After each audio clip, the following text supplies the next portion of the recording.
If you like this podcast or the previous ones, please consider buying me a coffee at buymeacoffee.com/Frankie'sPod. It just goes to help fund the software and the hosting.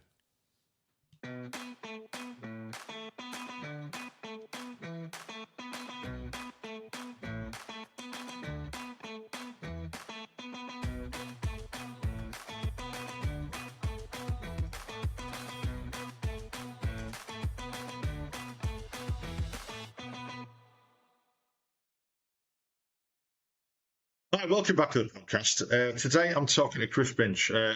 Chris has graciously stepped in at the last minute, which is great for him. Not for me, sorry. Chris has got his own podcast called the Old Paratroopers Podcast, and anyone who listens to this should go off straight away and start listening to his. Don't stop listening to mine, but listen to his as well, because they're really, really good. He has some very, very interesting people on there. Hey, Chris, how are you doing? I'm very well, thank you, mate. Thanks for having me on. That's honestly, like I said to everyone, if it wasn't for people coming on, I wouldn't be able to do it. So, the thanks as always to you. Same 5 questions that I give to everyone. So, where did you grow up? Why did you join the military? What was it like? Why did you leave? And what have you done since? So, if you just want to start off with where you grew up and why you joined the military. Yeah, no problem at all. Firstly, I just want to say I really like the podcast, pal. I really like what you're doing as well. I've watched quite a few episodes, and I think it's a brilliant podcast, mate. So fair play to you. Thank you. No dramas. Yeah, where I grew up. So I'm from a place called Nottingham. Everyone will know it. A small suburb I grew up in called Arnold. Nice enough place. It's got its bad parts, its good parts, as everywhere. Yeah, but I put a pretty good childhood. No real complaints. There's few elements of childhood that I will need addressing at some point. I'm not prepared to, or I'm not in a position to kind of talk about them in a minute, but they'll need addressing at some point. But other than that, my childhood was pretty good. I was a bit, I'll say, I wasn't naughty as such, but trouble found me. Let's just go with that.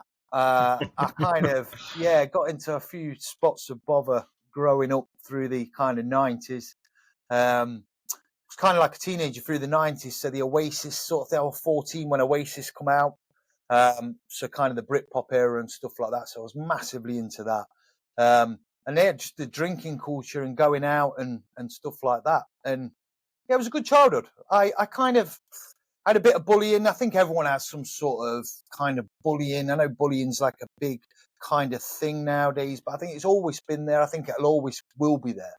I had a little bit of sort of period of time where I was being kind of bullied, and my old man's sort of dealings with it was, I remember seeing a guy who was bullying me in a hairdresser's, and I went home and told my old man, and he was like, right, I'll drive you around your paper round, park outside. As soon as the bloke comes out, you're going to go over and fill him in.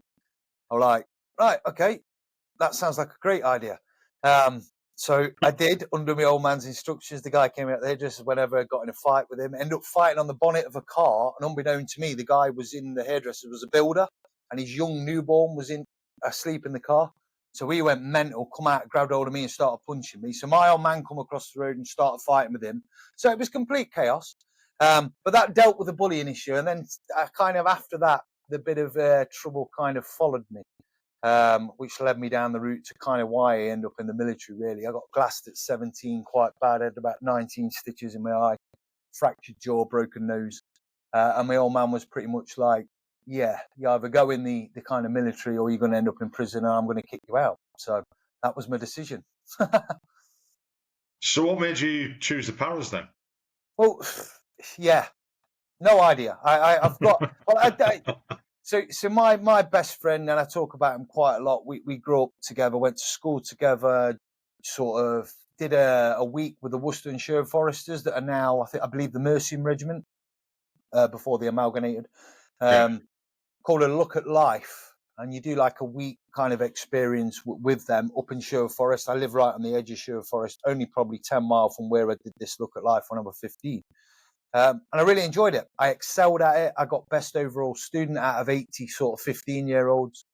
And I was set to join the Worcestershire Foresters. They wanted me. They were like, as soon as you turn 16, go to the Army Careers Office. We'll put you in touch with our guy at the kind of Army Careers Office and we'll get you in.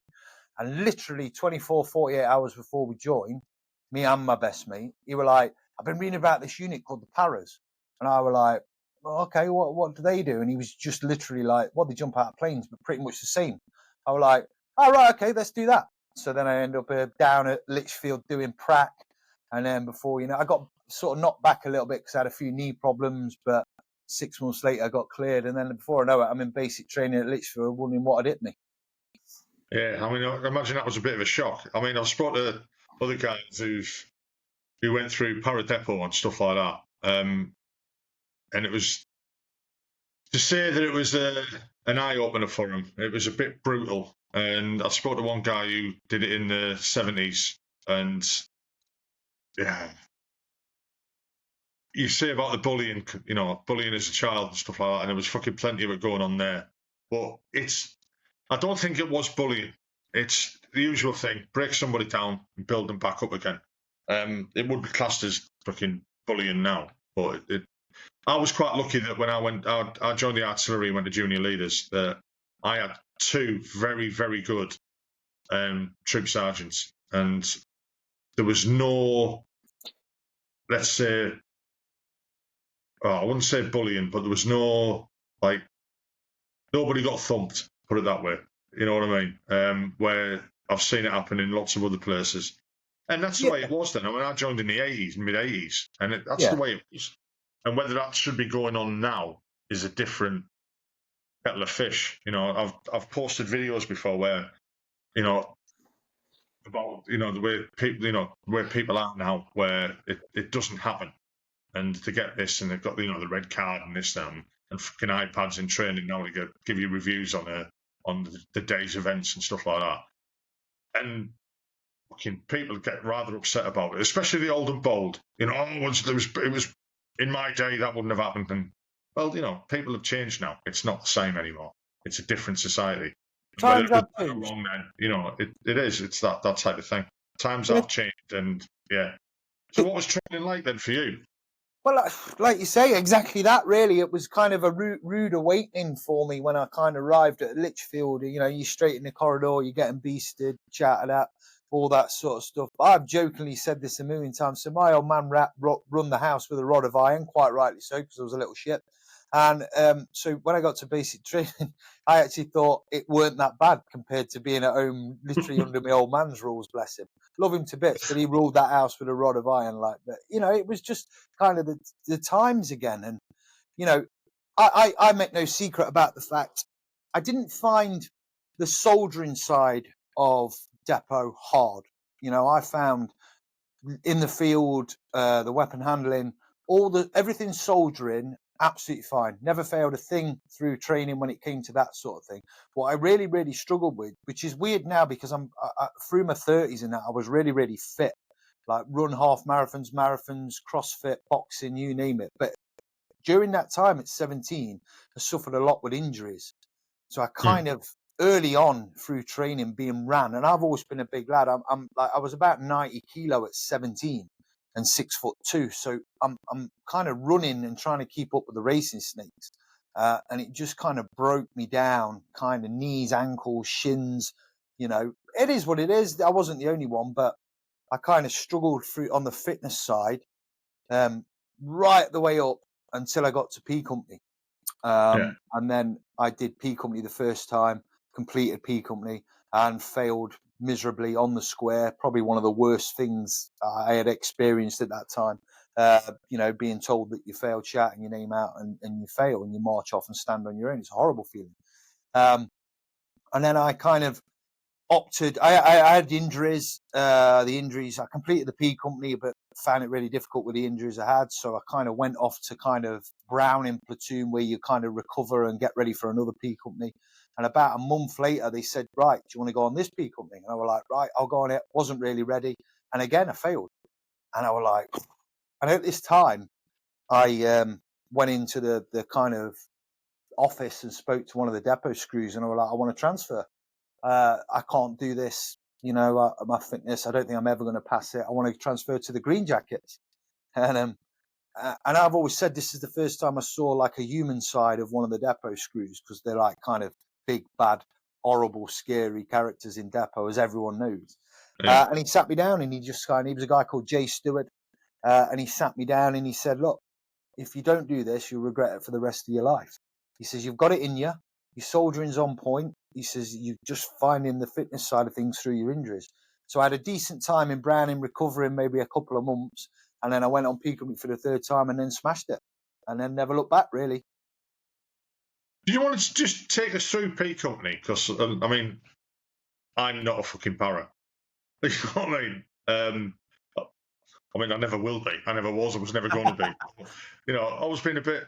I wouldn't say overweight. I like to say undertow. You know, I belong to a planet with a lighter gravity. Undertoned, I like that. I'll use that myself. Undertoned, I like that.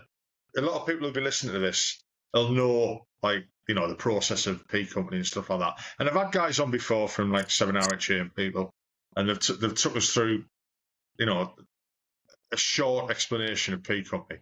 Can you just take us through, like, from the beginning to the end, like the what it's like, what it feels like, you know, the completion of the next bit, how you felt about it and stuff like that? Yeah, absolutely. So the difference between RHA and the guys that do P Company, so they'll do like a bit of a beat up, maybe 6 weeks, and then do P Company, which, and I'm not taking anything away from them guys at all. I've got a lot of mates in 9 Squadron and 7 RHA and stuff like that. But they come there already soldiers and probably quite far into their careers when they come on All Arms P Company. So they're kind of fresh and they've already been training in their own time, in their own way to get themselves ready. The difference with going through Power Ridge Depot is by the time you get to P Company, which I, for the life of me, couldn't remember what week it is, maybe about week 20, maybe, you're already broken down. You're carrying injuries. You're kind of already worn down. And a lot of people have already dropped out by then. So when you get there on P Company, you know, day one of P Company, the first event, you're already in bits, blisters, shin splints, muscle tears, that sort of thing. I think that's the difference. But yeah, so the first event at P Company is the P Company 10 miler. I am one of the only people probably that probably ever actually, that's done the old P Company and then did the new P Company. There's not a massive difference, but events changed. They got away with the sort of one of the speed marches and swapped it with something else. So I'm one of the only persons that's done sort of both P Companies, so I can compare them. And yeah, first event's the 10 miler, 1 hour 50 with a 30-pound Bergen on your back, weapon, water, over Catterick training area. 1 hour 50, obviously the normal armies, kind of everyone else in the army do the CFT, which is 8 miles in 2 hours. So to then do 10 miles, an extra two miles in an hour 50, I'm sure people that are watching this will be able to appreciate the kind of difficulty with that. And then you finish straight off at the Trinasium. For the viewers and listeners, the Trinasium's a massive piece of scaffolding where you walk across bars, you do an illusion jump, you jump onto cargo nets, all done at height to test your kind of aptitude for kind of height, so to speak. And that's day one. And it's the only time through training as well where you kind of get left alone between events. You can kind of almost chill out a little bit between the first and the second event, you know. And then you do another event in the afternoon on the Monday. I can't remember. It's either like the steeplechase or milling, or I forget the order of it now. But it's a series of events over 5 days, including a steeplechase, an assault course. You do milling where you fight someone for a minute, gloves on, no blocking, no boxing. You've just got to punch and keep moving forward. It's like controlled aggression. You do like a 20-mile speed march over kind of Warcop training area. So yeah, I think there's a 2 miler thrown in on it now as well, and then various other bits and bobs. So it's cheeky. It is very, very, very cheeky. There's a log race. The log race by far is quite possibly the hardest event that I found. And when I did P Company like the second and third time, I'd be white as a sheet sat in a 4-tonner as they're driving you out to the training area. And all the other lads that had never done it were like, why do you look so nervous? It was like, I know what the fuck's coming. Do you know what I mean? And it is a telegraph pole between 6 of you over undulating ground. And it's not just a jog with it. You've got to be dragging it. And it's just your lungs coming out your mouth. Yeah. Interesting. And then the stretch race is one of the kind of last things you kind of do, as well as the milling, if I'm not wrong. And that's like a 15-stone stretcher, 4 of you on it. You have teams behind you, another 2 teams of 4 behind you, and you swap, and that's over like 7 mile over sort of the training area, smashing on your shoulder, Guys end up with fractured shoulders. It's just designed to put you to your test and push you beyond, what you think you're capable of, really. I mean, it doesn't help that you're quite tall, especially with like a log run. Oh, If you've got fucking little short fuckers as well. the You're stretcher was all that horrendous. weight. The stretcher Yeah, was you're horrendous. all If that you were the weight. tallest on the stretcher and you had like 3 other people that were shorter than you, you were like trying to pull it, like at an angle. And it's the same if you got taller people on. So yeah, it's interesting. And, still to date, one of the hardest physical things that I think I've done. But that, looking back in hindsight, was that because I was 17, 18 years of age? Your body's not developed. It kind of takes a lot of toll on you when you're not that developed as a fully grown adult. I mean, I've got no comparison. I mean, the only comparison I've got for my like time, is like Carter courses and stuff like that, and training. But the Trinasium, I've got respect for that thing. And the only reason I say that is I've kind of got some comparison for it. So I did a bit of time, let's say, in Colchester, and I wasn't posted there, let's say.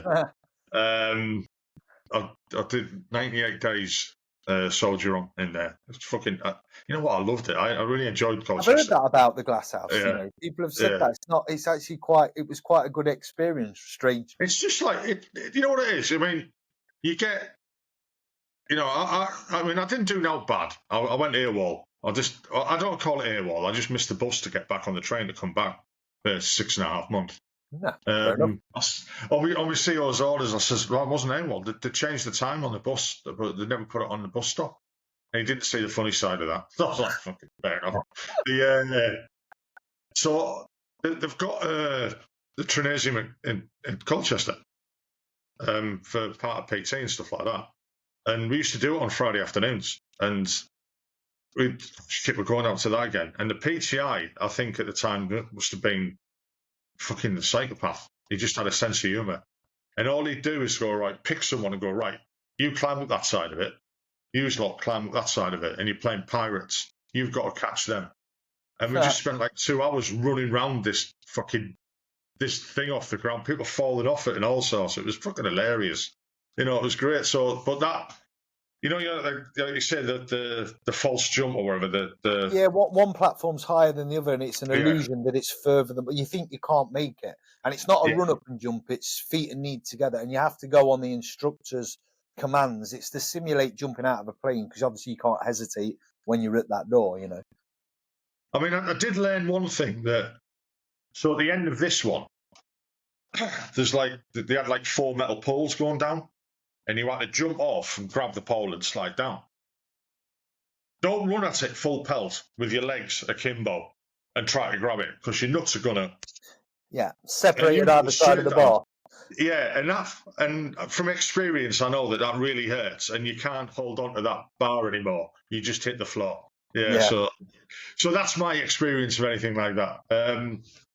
So passing P company, I'd imagine that was one of the proudest, times in your life.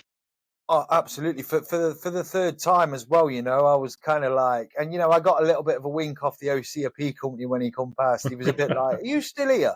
And I was like, "Yeah." And he was like, "Well done, you passed," kind of thing. And and I was like, "Yeah." And perseverance.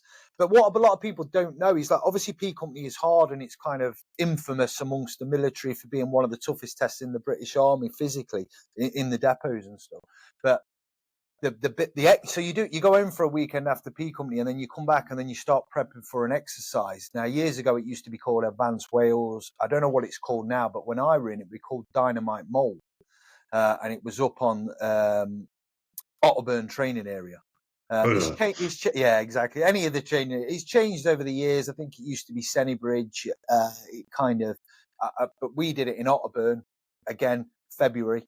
You basically get paired off into, sort of set off in groups, like 4 of you, issued like a bit of ground, and then they say, right, dig a trench to the height of the tallest man, and you're not allowed to stop or sleep. You can eat and drink, but you don't stop and sleep until it's dug to the height of the man. And I'm pretty certain it was about 4 or 5 days of sleep deprivation without sleeping through the night. I were hallucinating that cows were in the next field with tanks. Honestly, it was horrendous. I remember everyone trying to like usher themselves around this puddle that were like a big. Everyone thought were a big crater, but in the morning it was just a tiny little puddle. Blokes falling asleep on the side of the trench, and my hands. I remember finishing it, and you do like a live firing exercise as part of it as well. So you get a bit of reinforced rest after you've done your digging in your trench. And then you get bugged out, of course you do. And then you kind of have a bit of enforced rest, and then you just go straight into like a couple of weeks or 10 days or whatever of live firing on Otburn training area, testing all your kind of section battle drills, your platoon attacks, all that kind of stuff. And I remember going home for the weekend after that. I finished before I went to Bryce Norton, and I'd lost about a stone in weight. And bearing in mind, I was quite lean at that age. So a stone off me was, even though I was big, a stone off me at that time, I looked really, really poorly. And I had plastic gloves on with antiseptic in because all my hands had got infected from digging and blisters. And I turned up on my doorstep, knocked on the door, my mum answered the door and just burst into tears. And she was like, "What have they done to you?"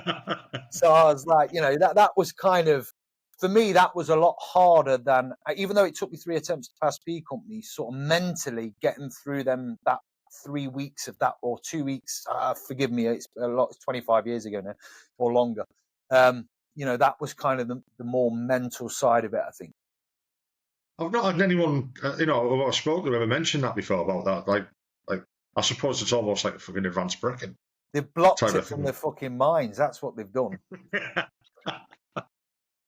So what was it like turning up at the unit then? Turning up at the Paras in Colchester you went to? No, well, I started in Aldershot. So obviously I went from there and did my jumps course at Bryce, 4 weeks, Slipper City. Oh, sorry, you see how the other half live. The lobster and the steaks in the RAF base and the nightclub on base. And you were like, really? I joined the wrong unit here.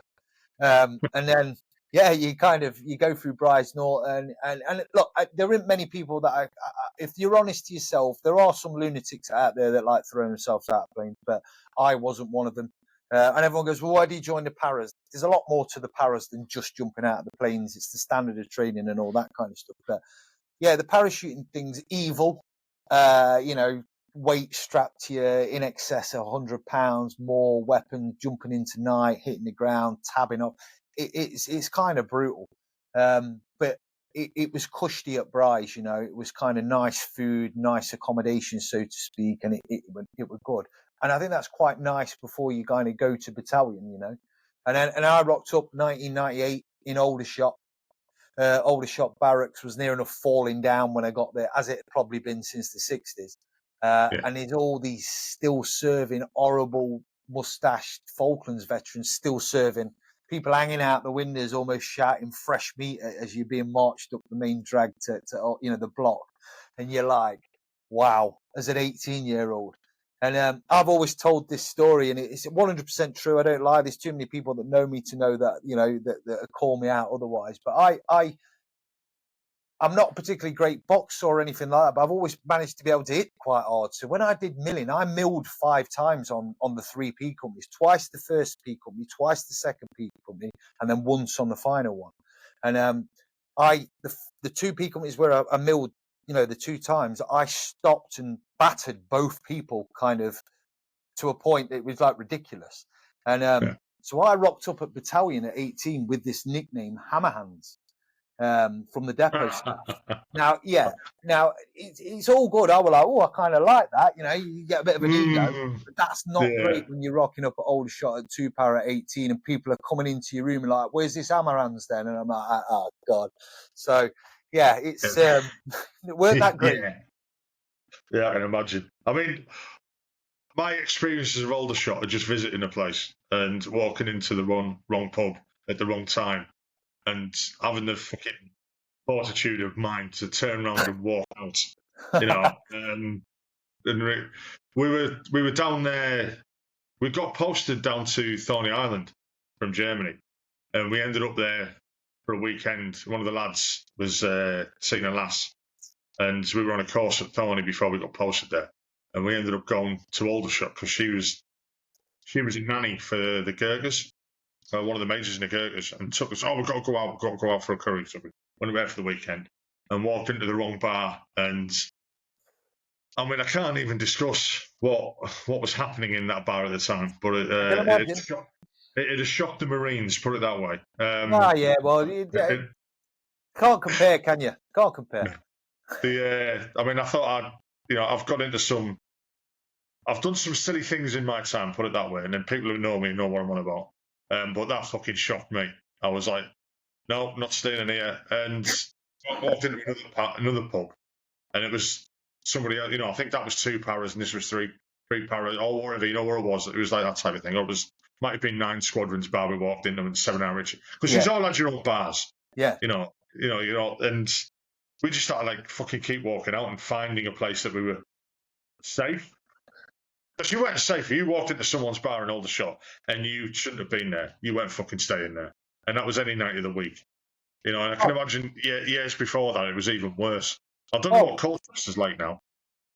But I'd imagine it's quite the same. Yeah, well, they kind of had like, again, for the life of me, I remember that when I were in the main pub, and it still is now, even though the Paras aren't based there, it's still sort of where a lot of the old school go still, is the Trafalgar in Aldershot.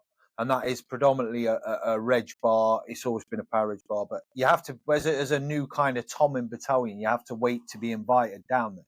And then, basically to wait to see that you're not an knobhead and, that you're good at what you're doing and everything else. And then you get an invite. And I got an invite down there within a couple of months and went down. And like you say, I walked in there, and I won't describe the sights that I've witnessed, but I walk in that bar and you're like, and you see bars on films. It's about walking into the bar in dusk till dawn. That's all I can kind of, I think, it's just all sorts of stuff happening. And it was good. It was good, if you was. But again, I know what you mean. There were certain units didn't go into other bar. 9 squads around the bar. I think they drank in the Pegasus around the corner, but we never crossed over and walked into. I think Power Edge went into the 9 squadron bar just to stir up trouble. Well, I'm not going to lie, but like, let's get to the Peggy and see what happens. Well, you know what's going to happen. Yeah, and that's all part of it. I mean, it's like I've discussed it before on the podcast that the loyalty within battalions and regiments, and it goes all the way down to the company level and battery level. You'd have like batteries will fight against another battery within the same regiment. Oh yeah, and then you go downtown and it's one unit. You can't fight with them. We're supposed to fight with them. They're our friends, So you end up fighting with them. Then that regiment has a fight with that regiment. Then fucking hell, I don't know. It's just it gets out of hand. But it wasn't nasty. You know what I mean? There was nobody fucking throwing glasses at each other. There was no fucking. There might have been the odd chair. There might have been the odd ball or whatever. You know what I mean? But it wasn't malicious. No, it was just mates. Straight after. Yeah, it was, and I spoke to Leveson Wood quite recently when he was a platoon commander in Free Para, and he says the hardest job of being a platoon commander is not babysitting or kind of managing the blokes when they were in Afghanistan because they wanted to be there, they enjoyed being soldiers, that's what they trained to do. It was managing them in Colchester on the piss was his most difficult task of keeping the blokes, because board paratroopers or board soldiers across the board, you join to be on some overseas exercise, to travel the world, to be in a war zone. That's predominantly what a lot of people join to do, that excitement. So when they're not doing that, they're seeking excitement elsewhere, and that usually involves a pub and trouble. And more times out of 10, I mean, I can't speak for now. Again, we're going back, like this is sort of late 90s, and it's 25 years ago. It may be different now, but the world's different now. But it was a lot of scrapping with other regiments. And if the other regiments weren't there, then it was scrapping amongst yourselves. But like you say, weirdly, and it'd be hard for probably civilians to understand, that it wasn't malicious. Like you say, you got in a fist fight, you end up with bust nose, probably a black eye, and then you went out a pint and had a good old laugh about it. It's just the way it was. I'm not condoning that now. Different times again, isn't it? I mean, I won't condone it, but fuck, that was a good laugh. It was a good crack. I'm not going to lie. I had some fond memories of Aldershot, but I was only there for like 18 months, and then obviously 5 Airborne Brigade moved to Colchester, became 16 Air Assault, and then obviously we moved to Colchester, and along with I think the Royal Scots were there when we got there, so we were on the same sort of barracks as the Royal Scot, which created its own problems downtown. Like for the 20th birthday in particular, there was a riot that involved about 10 of us on my birthday, and probably about the same number or more of Royal Scots. That was interesting. A couple of lads went to Colchester for that particular fight. They didn't have far to go then. It was around the corner. Just round the corner, yeah, practically marched there. Yeah. But yeah, so what was that like moving Sorry. from Aldershot to Colchester? I mean, even as like a non-para type of thing, I was like, when we found out that, we were told that, the paras are moving to Colchester, we were like, they're leaving Aldershot. I know. But you can't. It's tradition. It's the fucking home of the British Army. They're supposed to be there. They've got to be there. It's like the Ravens leaving the Tower of London type of thing. The world will collapse. How did the lads take that when they found out they were moving? I think initially you had the old school, because like I said, there was still quite a lot of Falklands veterans in at that time. The Falklands, when I joined, was probably still only 15 years, sort of 20 years. So there were the guys coming to the end of the careers that would have served in the Falklands, and there was. And, they'd only known Aldershot, or they'd been posted to other battalions like 3 Para down in Dover, or 1 Para in Dover, or whatever. But most of the time was spent in Aldershot, like I say, the home of the Parachute Regiment, and big parts of the British Army.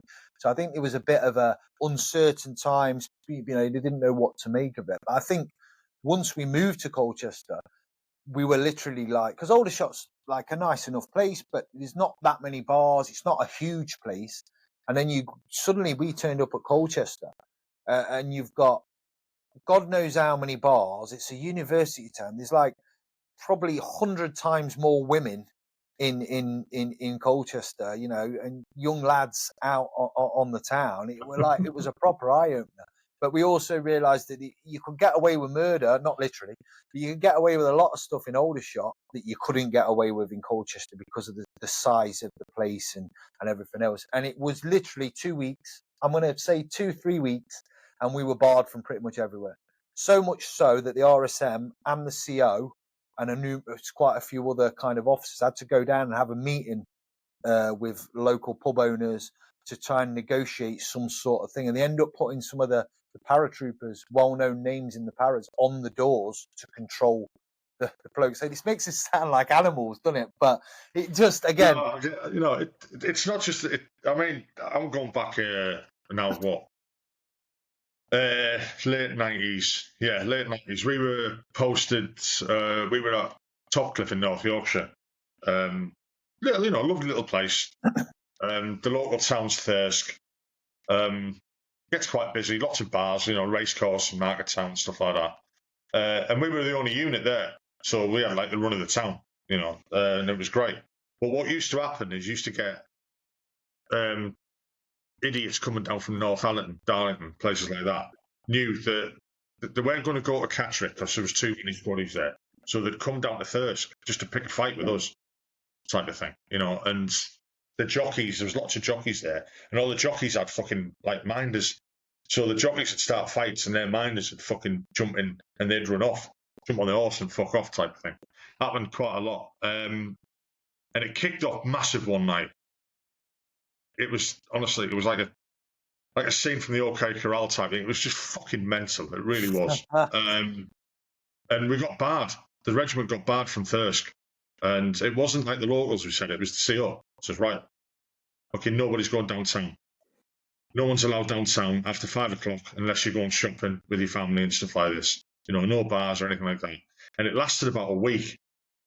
And after about a week, all the local bar owners and all got in touch with the regiment and said, "Hey, sir, can we have some more? Can we have them back? We're losing too much money." Yeah. And well, you've got to start looking after our lads when they go down there. So all the idiots are coming down to start fights. They're the ones who should be getting barred and not our guys. And they agreed. So, and it was like, we got the fucking whip. We got the run of the town again. And the idiots who were coming down to start fights, they're the ones who got ejected. And then, like you say, people on the doors and stuff like that, we ended up with it. The guys are going on there, keeping an eye on. They weren't drinking. They weren't allowed to drink. And they were keeping an eye on who was coming in, who was going out, and what was happening and all that. But yeah, it was fucking fun times. Let's go. Sorry, go on. What I was going to say, what the good side of that was that what we got told, and the feedback was from kind of sort of quite high profile figures in Colchester's like councillors and that actually the because every town has its issues with drugs and burglaries and stuff like that. As much as the violence in the towns and pubs as far as fighting went up, drugs and burglaries and stuff went down, because soldiers, as much as they can be rogues when it comes to fighting and that, but the drugs is out, burglary, they wouldn't dream of stealing, majority. I mean, you get the odd bad apple, but Yeah. so all that side of crime went down. Drug dealers wouldn't dare walk into a pub and try and sell someone with it, fear of being a paratrooper and getting his head stoved in. You know what I mean? So that was a good thing. Fucking hell. When I was in college, I mean, just totally side bit here. I remember when I was in college, there was a Saturday morning, and we looked out towards the main gate, and there was 35 guys marching down from the Royal Highland Fusiliers in 3 ranks, marching in, all off to Irwin, and they'd all been caught for selling each other drugs in barracks, I mean, type of thing. Really? They were all in for 28 days. So, I mean, I didn't see much drug use in the military, to be honest. Not a thing at all in Parachute, mate. It was not a thing. Huh? There was the odd person, but it wasn't a thing that every drugs test, there may have been one across all 3 battalions or the odd one, but it just wasn't a thing. I think that because we prided ourselves on the fitness side of it and being kind of in good shape and stuff like that, that the drugs thing was never a kind of issue. I can't speak for now. I honestly don't know, but I believe it's still the same now, I mean, to be honest, I didn't see much of it, but I did see it. And in the late 80s, it was, I wouldn't say people ignored it, but they did. And it wasn't nothing serious. It was just a bit of, cannabis and stuff like that, what people were using. Yeah. It wasn't anything heavier than that. But I have I mean, like you say, nowadays it's different. People, coke's like, it's like a tin of coke, isn't it, for people? I mean, I don't do drugs. I've never done them, whatever. But it does happen, and it is shit. But idiots who do it know the consequences when they get caught, type of thing. So why do it? You've worked all your life to be in the army. You've gone through loads of shit, and then you're going to do drugs and get kicked out.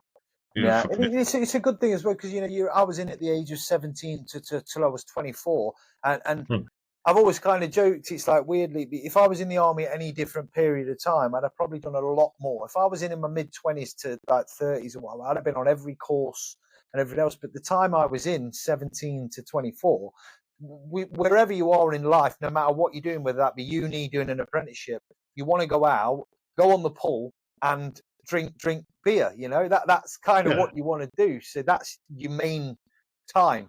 So, but drugs was never sort of a thing that crossed previous to the military. I'm not going to lie, I have tried bits and bobs, but once I joined the military and after that, it's never been something that's really kind of appealed to me. And I'm glad I did try stuff before. I'm only talking cannabis and stuff like that, but it's part and parcel of kind of growing up. I don't condone it at all, and I certainly wouldn't condone my children to do it. But again, times are different now, aren't they? It's just true. Let's go back a bit. Go back to Bryce Norton. Question I've got for you there is, what the fuck was it like stepping out of a plane for the first time? Horrible. I don't care what anyone says. It's not, and people get this kind of idea about parachuting, and I think people mostly go to free fall. Free fall's easy in comparison to jumping out of the side door of a Hercules C-130. I mean, I know they've disbanded them now and it's kind of new aircraft and stuff, but obviously in my day and a lot of other guys, it was the C-130. And you do your first jump out of what's called, I was past after the balloon era, where they used to do the balloon as the first jump. And everyone report the old school, talk about the balloon being like an eerie silence as the balloon went up, and it's hovering there at 800 feet, and you jump out into quietness, and people found that quite eerie. You could see what were going off. You're going up, and whereas I had the luxury, if you like, of jumping out. You jump out like it's like a 10-seater biplane, if my memory serves me right, and you jump out the back. And now jumping out the back of the plane is kind of fine, because it's like a big banana slide. You jump off and off you go, and you got your own clear airspace, and it's really, really good. But then you progress onto your Herc jumps, and you're jumping out of like 130 to 150 mile an hour out of a side door into a slipstream. So, you don't get enough. Oh. Oh, yeah, it's exactly that. You don't get enough distance, or you don't get a clean exit. It's called ringing the bell, and you bang your head off the side of the plane.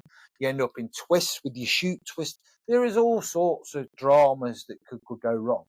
And I have had a jump where I've kind of probably I think it weren't too far before my last jump.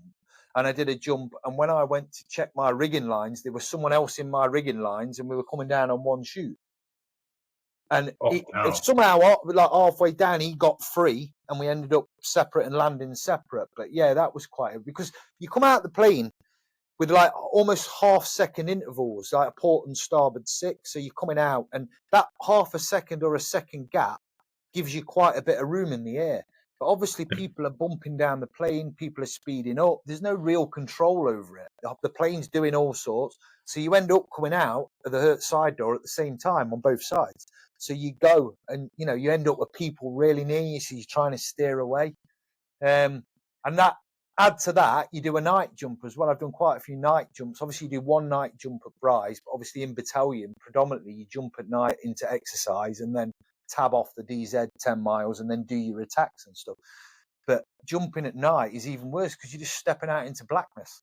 Can't see anything. And people are like, just watch the horizon and then you can judge when you're going to land. What a load of bollocks. You hit the ground like a sack of shit. You can't see nothing. You hit the ground at about 30 mile an hour. It's, it's just, it's not, there's no part of it that's pleasant. And you'll always have some lunatic that, oh yeah, I'll volunteer to jump. Trust me, I were at the back of the queue. So I don't know why I was just thinking, you jump out and you're in the sky and it's all silent and stuff like that. But like you said, that's free fall type of, that's like it's people who are doing it for a sport, not fucking jumping out with a pack on, carrying a weapon and stuff like that. But at the same time, people want to get out the plane because you do a lot of low level. So there's a lot of air sickness. People are throwing up into sick bags. You're sweating. There's a smell of aircraft fuel. You've got this Bergen strapped to your legs. That I was a GPMG gunner for about 4 years in Paris because I'm a big lad. And it was always classed as a bit of an honour. I didn't realise this till after, but people used to say if you've got the GPMG, it's like a bit of an honour because you're the kind of support system for the platoon or the company or whatever role you've got it in. So, I jumped numerous times with the GPMG strapped to your legs, plus a Bergen that weighs in excess of 60, 70 pounds, plus your chute and reserve. You're looking at 150 pounds strapped to you, which is like, a medium-sized adult as you're kind of piling out that side door of a Herc, and then you're tabbing off 10 miles off the DZ at night. Yeah, it's not for the faint-hearted. And do you know what? Looking back, I couldn't do any of that now. I literally walk. If I step over a wall that's higher than knee high, I will pull a hamstring. I'm not even kidding you. Let's go back to the battalion then. So, what was it like going on your first tours and stuff like that then? Yeah, so the first tour I got to battalion, I didn't have a pass off out of Catterick because we were needed to go straight on Northern Ireland training down in Lydd. In Kent. So I went straight to battalion. I think I had maybe a week in battalion, and then we were straight on pre-deployment training for Northern Ireland, Knocknacloy, East Tyrone tour, Dungannon, all around that East Tyrone, Northern Ireland.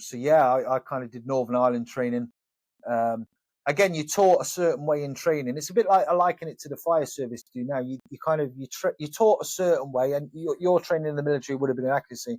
You're taught the gold standard, but then when you get to battalion or you turn up at the station in the fire service, you then start to hone your skills, realise what's kind of what you're taught and the difference with reality. And that was what Northern Ireland training was like. Well, that's what we're taught anyway. That might be what you're taught, but this is what you do. And that's where you gain that experience.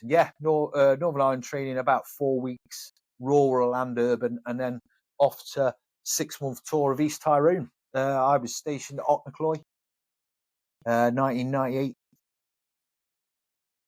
It was still a bit naughty then as well, wasn't it? It was, yeah. I'm not going to big it up to say it was nothing like it was in the kind of 70s and 80s and even in the early 90s. It was quiet, It's busy. It was always busy tours. And again, I've said this a million times. It were really good for, especially as a young paratrooper, it were good for honing your skills. Navigating around the cuds, getting dropped off by a helicopter.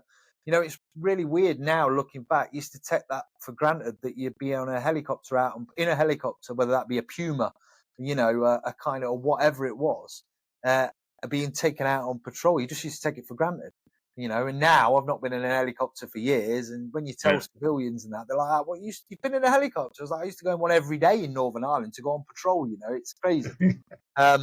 So as far as soldiering, it was very, very good. Night patrols, obviously you got your guards and your QRF and stuff like that. But there was the riots, the drum cree marches that we kind of did as well, and stuff like that. But very, very good for soldiering.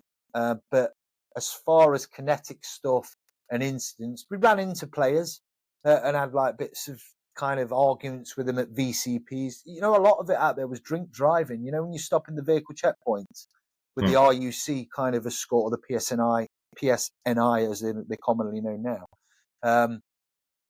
It was more like drink drivers and sort of drug smuggling and stuff, as opposed to kind of terrorist activities. I'm sure that was going off behind closed doors, but it wasn't something that we saw a lot of, I mean, the last tour I did in Ireland was 97. And to say it was a bad time for the regiment because we lost 2 guys.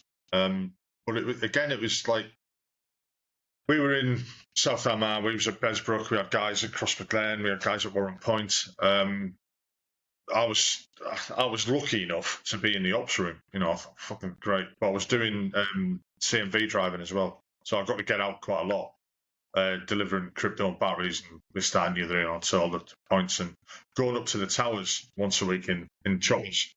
I think fucking I just remembered about it. We were doing a replan for crypto one day, and I'd gone up to Romeo 1-3, which overlooks Camlock and that. Really, really interesting. I was in that tower on my last tour, to be fair. Yeah. Well, I'm stood there waiting for the chopper coming. So this Lynx comes down and lands, and the loadie's like that, fucking come on. So I'm running over. And I went to jump in, and all there was a big box in the back. And I was like, where am I going to go? He goes, get on top of that. So I climbed on top of this box, and there's like a little gap between the roof of the Lynx and this box, and meat stuck in it. And they took off, and when they used to come off from Romeo 1-3, they'd shoot down the mountain because of like anti-aircraft, weapons. They were worried about them, and then shoot into Besbrook. And he took off, and then he just shot down this mountain. This fucking box moved towards the, it wasn't strapped in, it was just there. It moved towards the door. I was like gripping onto the fucking tower, shit myself.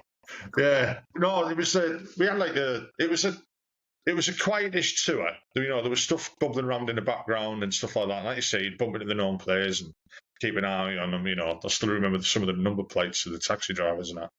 And then we lost Stevie Restrick to a sniper at one of the checkpoints in Besbrook, and that brought it home. That was like the first time. I'd done tours of Ireland before, and I was in the first Gulf War and stuff like that, and I'd been to Bosnia just previous to that. Bosnia was a bit fun, but that was like the first time we'd lost anyone to enemy fire, let's call it, which is what it was, and that opened your eyes. It's real. The threat was there. The threat was there. It really was. Yeah. It continued to be there up until kind of, until they stopped doing the island tours, 2000, I don't know what year, 2003, 2004, maybe, a bit later than that. But it was weird though, wasn't it? And you'll probably agree with me on this. And I looking back, when you're patrolling around a town that's like your local town, which is all it is. It's like patrolling around just a normal town in sort of England, but you're armed and there's a threat of people trying to kill you. And that's why I think people got complacent. And obviously your last tour was my first tour. So like you said, you lost 2 guys, sadly, to snipers and, whatever. So the threat was there. But for us, we just kind of almost, not complacency, because we're all professional soldiers, as everyone in the British Army. But well, you do get complacent. You really do. You get used to it. I mean, we lost 1 guy to sniper fire. The second guy wasn't so much anything to do with it. Well, I mean, it was. The podcast that's going to be out next week, if you on Friday this week, have a listen to that. I will do. It talks about that quite a lot. The second guy was a mate of mine. He killed himself. Unfortunately, he committed suicide in one of the towers. Honestly, it was. I won't go into it, but it's like, I mean, we'll probably touch on this later on about mental health in the military and stuff like that, and it fucking plays a big part. You know, even serving soldiers. It's not all the people who've left the military and suffering from complex PTSD or depression or whatever you want to call it. It happens to the guys who were serving, type of thing. And unfortunately for him, things got too much, and he decided to take his own life while in one of the towers, which has affected a lot of people. And it happened so short a time from Stevie Restrick being shot that the regiment it dipped. The regiment dipped. The morale was. It took a long time to recover from that, and you've just got to crack on. When you're there, and you know yourself, you lose people in operations. You've just got to crack on. There's no time to grieve. There's no time to reflect. Really, you've just got to crack on and do your job that you're there to do, type of thing. Yeah, so that was an interesting time for us, to say the least, really. But you know the sketch, like the Northern Ireland tours, and like I said, I'll come on to later tours and stuff. I did a tour where you do the towers, Romeo 1-3 Alpha, I think it was. There's Romeo 1-3 and Romeo 1-3 Alpha, wouldn't they? Yeah. And I think I was in Romeo 1-3 Alpha. And again, they're kind of, you've got a lot of time because there's not a lot going on. When you're in them towers, there's just a small multiple of maybe 12 of you. And there's a lot of time to sort of kind of be with your own thoughts. And let's be honest, a lot of that time up there, it's depressing, isn't it? It can be very depressing and it can be boring. And if you've got intrusive thoughts and you've got issues with mental health, which again probably wouldn't have been nowhere near recognised like it is today, you cannot not understand, but you can see, can't you, why it would affect people, and sadly people took their own life in them circumstances. So what was it like after your first tour, then getting back to the regiment? Did you feel as though you'd grown up? Yeah, it was. And you know what? Parachute is weird like that. You got to be in a certain amount. They like you to get a tour under your belt before you kind of, and like nearly 99% of paratroopers have got the kind of Parachute Regiment tattoo on them. I have. I've got more than one. I was going to come on to that in a minute, but so when did you get your permission to get that then? After that tour, after I come back off that tour. And it was also a bit like halfway through that tour, I got the nod off one of my kind of section commanders or multiple commanders that, it was okay to shape your berry. So the berry, Parachute berry, I've got it here. Of course I've got it here. So the Parachute berry is like, normal berry is like how it should be. But then with the Parachute berry, you have a big overhang in it. And this is my original berry that I got on the third peak of me. And like you pull the overhang, look, so it's right down like a flat cap. And you almost have to have permission to get that in. It's like if you want an overhang, if you're cutting around as a day one sort of in battalion Tom with an overhang, someone will grab hold of you and go, "Who's told you could have your berry like that?" And it were weird like that. And you almost had to have your own issue kit until you'd done a tour. And then it was like, right, you can get your own boots now. You can modify your webbing. And that's what was brilliant about Parachute. We looked like a band of mercenaries because everyone had different boots. Everyone had different. Some people wore SES windproof, some wore Parasmocks, some wore the old schools. Do you know what I mean? So everyone had developed their own style. And it wasn't just to look alley. It was to kind of practical, So you had your webbing. It was like, well, I want this here. And everyone's webbing was immaculate, perfect. You had pouches and you knew what was in. So that was just part of developing yourself as kind of a soldier, but you had to at least serve the tour or majority of the tour before you could start modifying and getting reg tattoos. And I went down and got 2 just because I was like a diehard power reg. It was like skinhead, airborne jacket, blue jeans and desi boots, and then 2 power reg tattoos. That's how it was, and it just was. And we all dressed like that. We looked like, I don't know what we looked like, but. Yeah, I mean, it was that thing when I joined, like mid-80s. You could always tell a para, because they're the only ones who used to have like creases in the jeans. Yeah, and desi boots. Or you'd right. Okay, what are you wearing them for? Like a green bomber jacket with orange lining. I've just got rid of mine now. I've had it in the wardrobe for years, and seen better days, and I've had to get rid of it, sadly. But that's the original AB jacket I bought in Aldershot back in the 90s. It was the uniform out of the uniform. You know what I mean? It's like, 100%. yeah, you can tell where they're from, type of thing. But that thing about, like, you couldn't do anything till you had to ask the senior Tom for permission for almost everything. I mean, did that actually happen? Did that actually go on?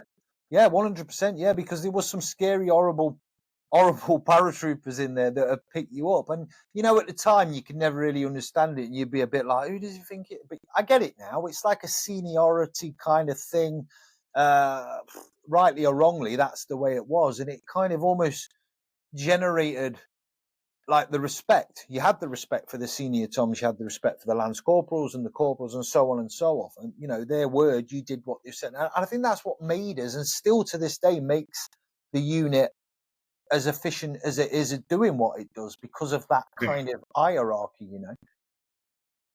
I mean, that's a good thing. I mean, I was like, I was a 10-year gunner, and I kind of like went through that as well, where I was expected to look after the NIGs and stuff like that, and they would come to me and ask for things. Not to that level where you're not doing this, you're not doing that, But there was an aspect of that, so it's not just in the paras where it happens, but not to that level. I don't think anyway. So what was that? What was after Ireland then for you? So I did that Ireland tour, and I think the following year I volunteered to go to Ireland for like 8 weeks over Christmas. I didn't have a missus at the time. I was kind of a young lad, and I developed into what was known as a block rat.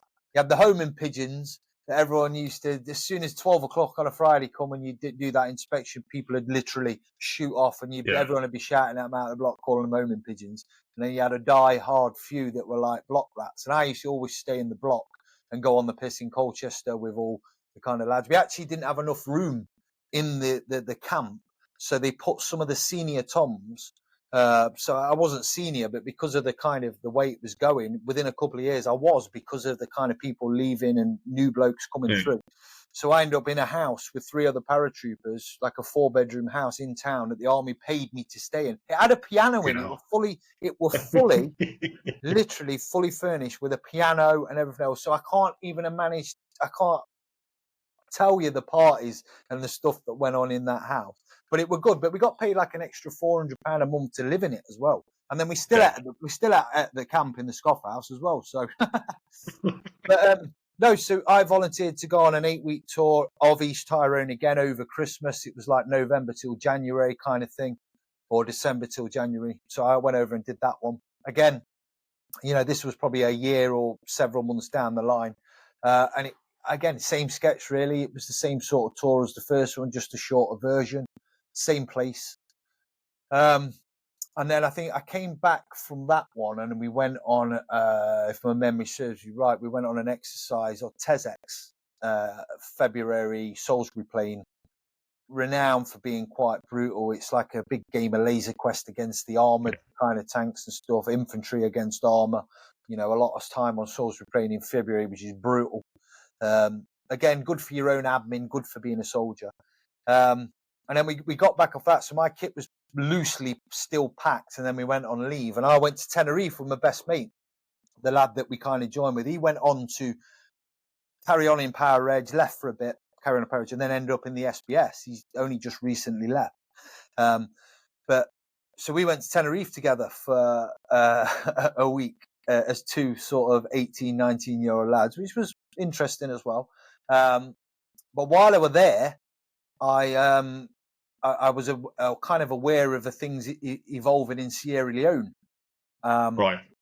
So, I got back. I ended up staying there randomly, missed a flight, and ended up staying there for 4 days on my own after he got back, just sleeping on some random people's couch, as you do. And then I came back, and I walked in the door of my mum and dad's house, and my dad went, "Where have you been? I've been trying to get hold of you. You've been called back to Colchester. Something's happened. They're not willing to tell us on the phone, but you've got to get back to Colchester ASAP." So my mate come down from the Isle of Man, picked me up, sped down. And as we were pulling into Colchester, people were getting on the coach in military uniform, because we're all on leave. The whole battalion was on leave. So they called back D Company, which was my company. D Company's a rifle company. I spent my whole time in a rifle company. And I was like, what's going on? So I've been called to Sierra Leone. It's kicked off. One para have got a company in Jamaica or in the Caribbean on an exercise, and they're a company short. D Company 2 para are going. And I was like, right. So I had my mates packing my kit for me. So I literally, and you know what blokes are like, because of course they're going to pack it sensibly, aren't they? I had a sleeping bag and one Reebok flip-flop in my Bergen. That's what I went with. And my belt order because it was still packed from Tezex. So I went out to Sierra. Yeah, 24 hours later. So I went from literally being in Tenerife to 20 on the piss. 24 hours later, I was patrolling in Freetown, Sierra Leone. I bet that was interesting. Yeah, it was. It was very, very interesting. Obviously, 40-degree heat, and, they talk about, and there was still corpses knocking around in the street and stuff from the stuff that the kind of West Side Boys, for the people that don't know about what happened there was a rebel faction called the West Side Boys that were off the head on drugs, crack, you name it, and just decided to basically genocide, is for want of a better term, come into into Sierra Leone, into Freetown, and hack up and kill innocent civilians in the most gruesome way possible. So yeah, we were sent out there to kind of diffuse the situation, and I suppose, if you like, peacekeeping, but if we can, pick a fight with the West Side Boys. And it did kind of escalate to a point where I can only compare it loosely, very loosely. I don't want some of the older paratroopers on here criticising me that I'm comparing Sierra Leone to Arnhem, because I'm not. But we were on a vehicle checkpoint on a bridge, a place called the Aberdeen Peninsula in Sierra Leone, one of the only bridges in and out of this peninsula. And we had a multiple of 12 blokes, and they basically said, yeah, you've got 1,000 to 2,000 West Side Boys marching this way, barricade the bridge and defend it at all costs. And that's on the BBC News. That I've got some footage of me on the BBC on a stag position with a GPMT, building sandbagging and sangering up this bridge, and we had fallback positions. It was literally going to be like defend the bridge at all costs, like Arnhem. And luckily for us, or unluckily, because we were all ready for it, regardless of the odds, but they kind of, it never materialised, and they got kind of cut off en route or changed direction, or heard. I think they heard really that there were 12 blokes from D Company 2 Para waiting for them, so they sacked it off personally. But I mean, the only experience I had at Sierra Leone was one of the old officers that I used to work with, a guy called Bob Cowan. The West Side Boys had a price on his head. He worked in the embassy over there. He was instrumental towards the peacekeeping at the end of it, and actually ended up recruiting probably 2/3 of the West Side Boys into the army. Saying, stop being an idiot. Okay, you want to do that? Come over here and do it properly. We'll train you. Yeah, type of thing. But they had a price on his head, and even after he left the military, he went back out there. He's no longer with us, sadly.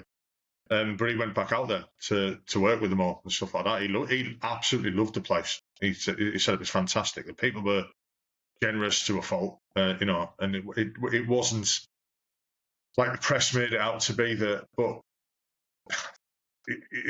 we know the stories of like what the West Side Boys used to do to people in t-shirts. That's where they'd cut the arm and stuff like that. We all seen that, and it needed to happen.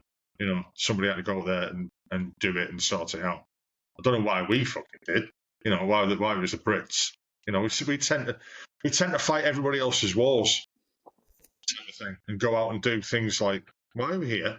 I've had conversations recently with people who I've interviewed. Come to the conclusion that since like the Napoleonic times, like, why are we at war? Why do we keep going to other places to fight battles when we don't need to? Nobody's invading the UK yet, type of thing. But keeps us in a job, I suppose. It does, and I think that pissed a lot of people off, because we wasn't even on Spearhead.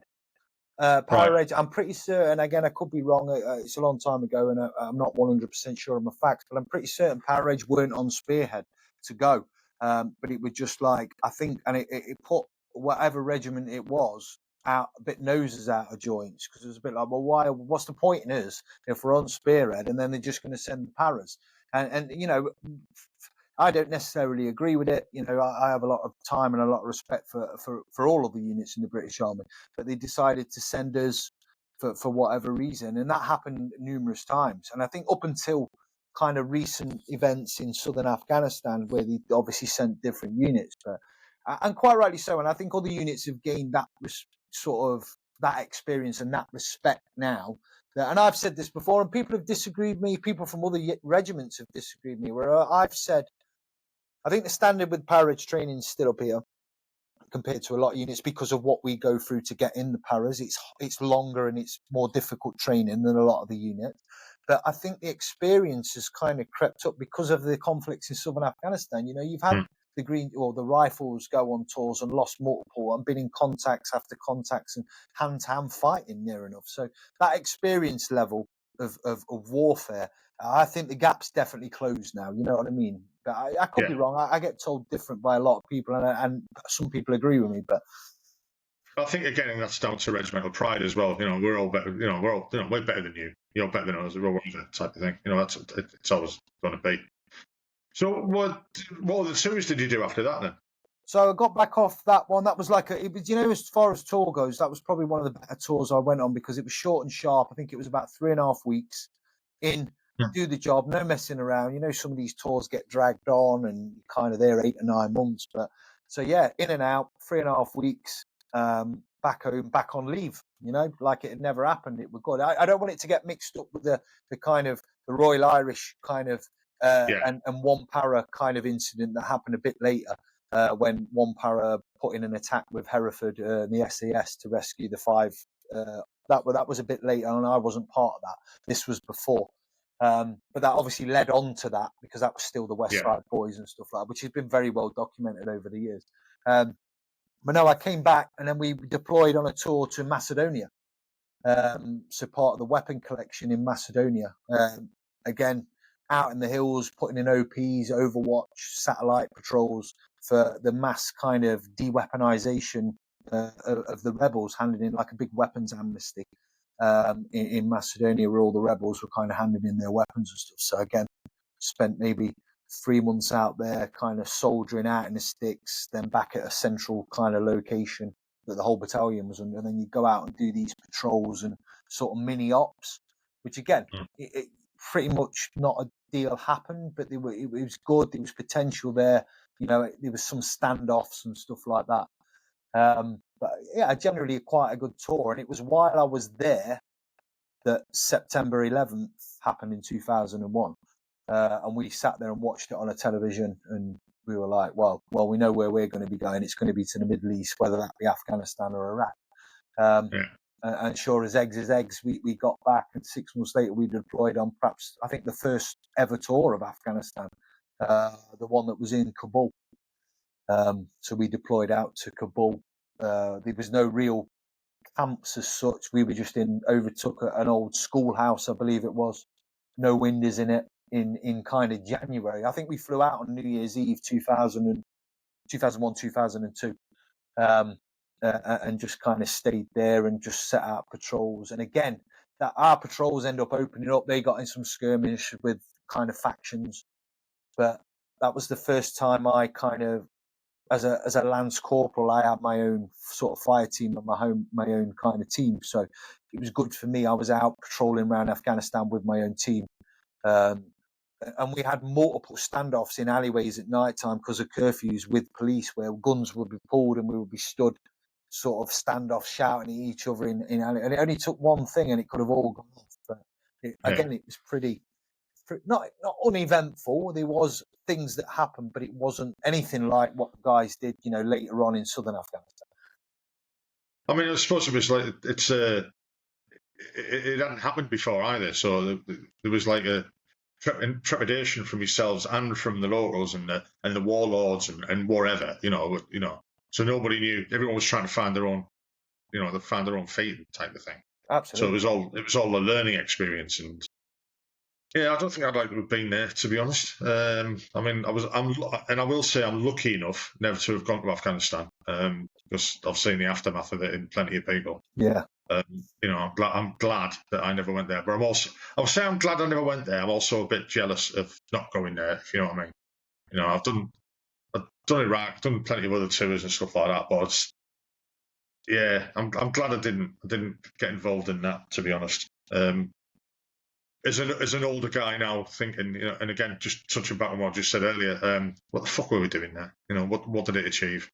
In the end. It is, and I think I had this conversation again with someone quite recently, and the later tours, obviously 2006 onwards to maybe 2012, 13. Again, excuse me if the dates are wrong, but the amount of multiple casualties, the amount of lives that were lost and continue to be lost through mental health issues, just to kind of almost hand it back to the Taliban within a month when they decided to overrun it and without a fight.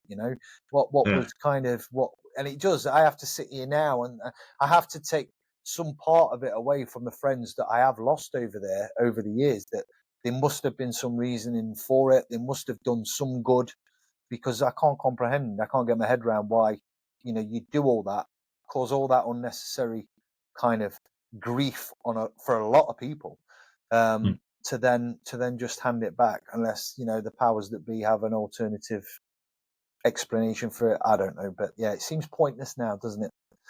Yeah, fucking all does. So, what led you to leave the military then? Well, I got back off that one.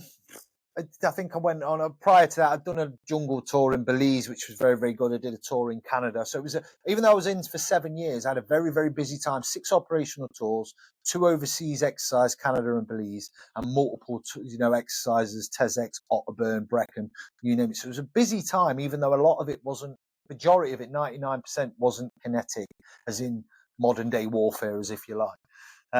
So I did a final tour of the tour that I was talking about of Besbrook in Northern Ireland 2003, and then the back end of 2003, 2004. So I was on rear party for Iraq because I'd got wind off guys. I had a lot of friends that went on selection and went to Hereford, Yeah. and I got a bit of a heads up. And again, one of my friends had left and had started doing close protection out in Iraq.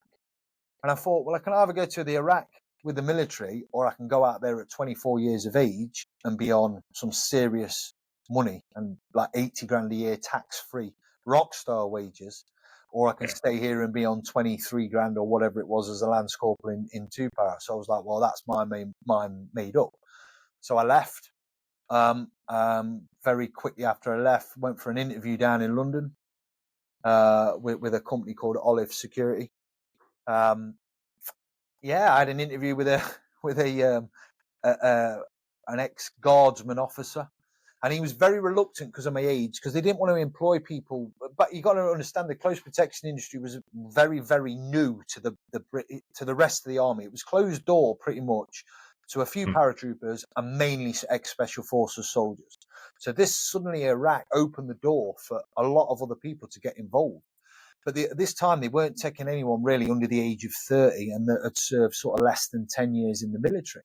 So I rock up there as 24-year-old bloke, 7 years in the paras. And he were like, look, he says, you seem like a quite switched on bloke. You've got a gleaming reference from the military, but he says your age is against you. And he was just chatting to me kind of casually. And he says, so who was your sort of OC of your company? I was like, oh, Major such and such. And he was like, fuck, I know Andy. He went, give me a minute, left the room, gave him a call on his phone, came back in, he went, yeah, you're good to go. He says you sound. So, and that was it. That was it, literally. I'd already took a bag down there because they made me take a bag down there, packed suitcase, ready to go, just in case you got the job. So that was almost a bit like, well, I feel like I've got it before I turned up. But it was actually the day I flew out in that office was the funeral of a 2 Para legend, a lad called Keith Butler, who was a Falklands veteran that I knew in 2 Para. He was out working for this company, and he'd been blown up and sadly lost his life in. It's quite a documented incident. It was quite nasty what happened to him, without going into detail. But so that was everyone was in black suits for his funeral, and I was like, "What am I doing here?" And I kind of flew out there. Kind of landed in Kuwait, spent a few days in Kuwait, and then drove across the border into Basra and Qasr. And then, I was there a week, and then I dropped an Australian SAS bloke in an argument and got sacked.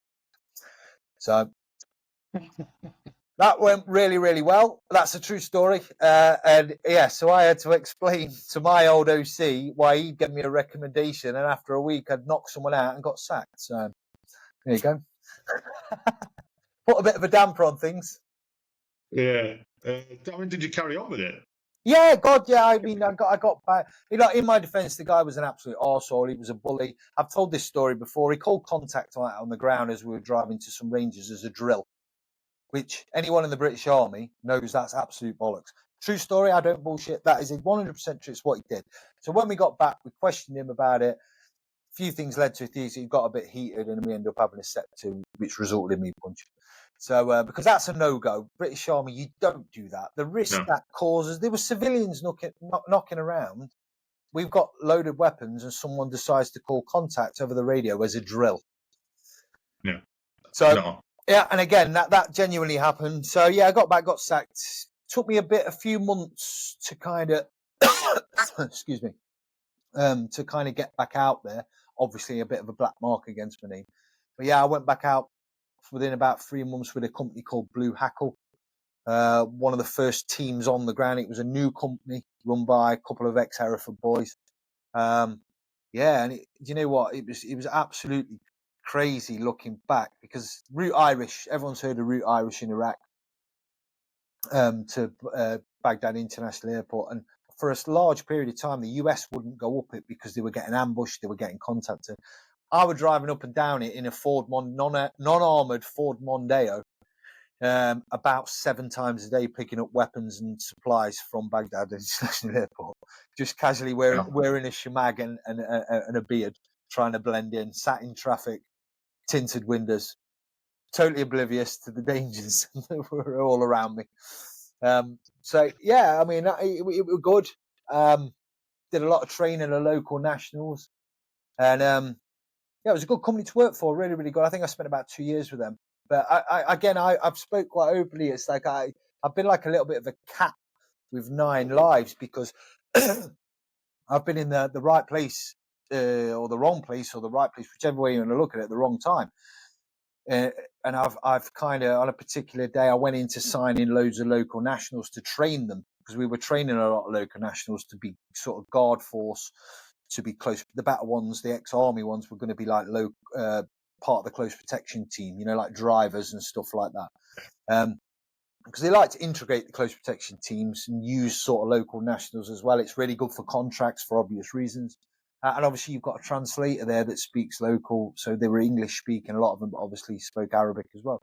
But they used to, so you'd have a checkpoint where you pick them up from, and you'd have an Iraqi checkpoint. And then about 50 meters behind that, you'd have a US soldier on a checkpoint.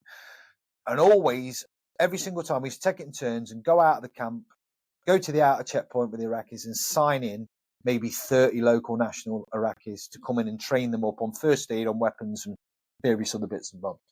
On this particular day, again, 100% true, for whatever reason, the Iraqi call sign had let this 30 or so local nationals come to the inner checkpoint. So while I'm there, I'm like, oh, well, they've let you through. As I'm signing them in and vetting them all, a car bomb hit the outer checkpoint 50 meters away and killed 17 people. Massive V-bed, vehicle-borne IED. Killed 17 people.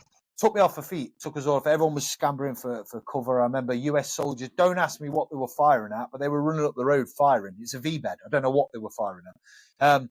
So yeah, I was literally, any other day, I'd have been right on that checkpoint, and it had killed me. And that went on throughout my kind of career in the close protection industry, of me moving drivers. I moved driver on a particular day and decided, just between us, I said, do you want to drive the other wagon? He was like, yeah.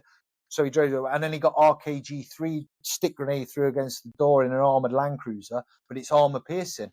Blew his door off, fragged him straight through the legs, and it's knackered him for the rest of his life, a lad called Matt. And I should have been driving that truck. And it's just like I've had this guardian angel over the years, and that's even gone on to the fire service now. So people keep telling me I should buy more lottery tickets. I was going to say, do you want to pick my lottery tickets tomorrow? Yeah, fucking hell. So I mean, we're in close protection over there. I mean, I interviewed a guy recently who, an interesting guy. I'll have to put him on to you. A guy called Raider Dingo. That's his call sign. and he was ex-Foreign Legion, ex-US Airborne, and then went to work for the State Department over and around the world. And I wouldn't say that he didn't have a good thing to say about the British companies that were there doing CP work, because obviously he was working for the State Department, and how they got looked after by the American forces. They had the same support. If they needed helicopters, if they needed picking up, if they, they were literally part of the US military, type of thing. And the way he explained it is that the British teams and the British companies that are out there literally had nothing, and they didn't look after the guys. If they didn't have backup, and they didn't have this, and they didn't have that, and they were kind of looked down on by them.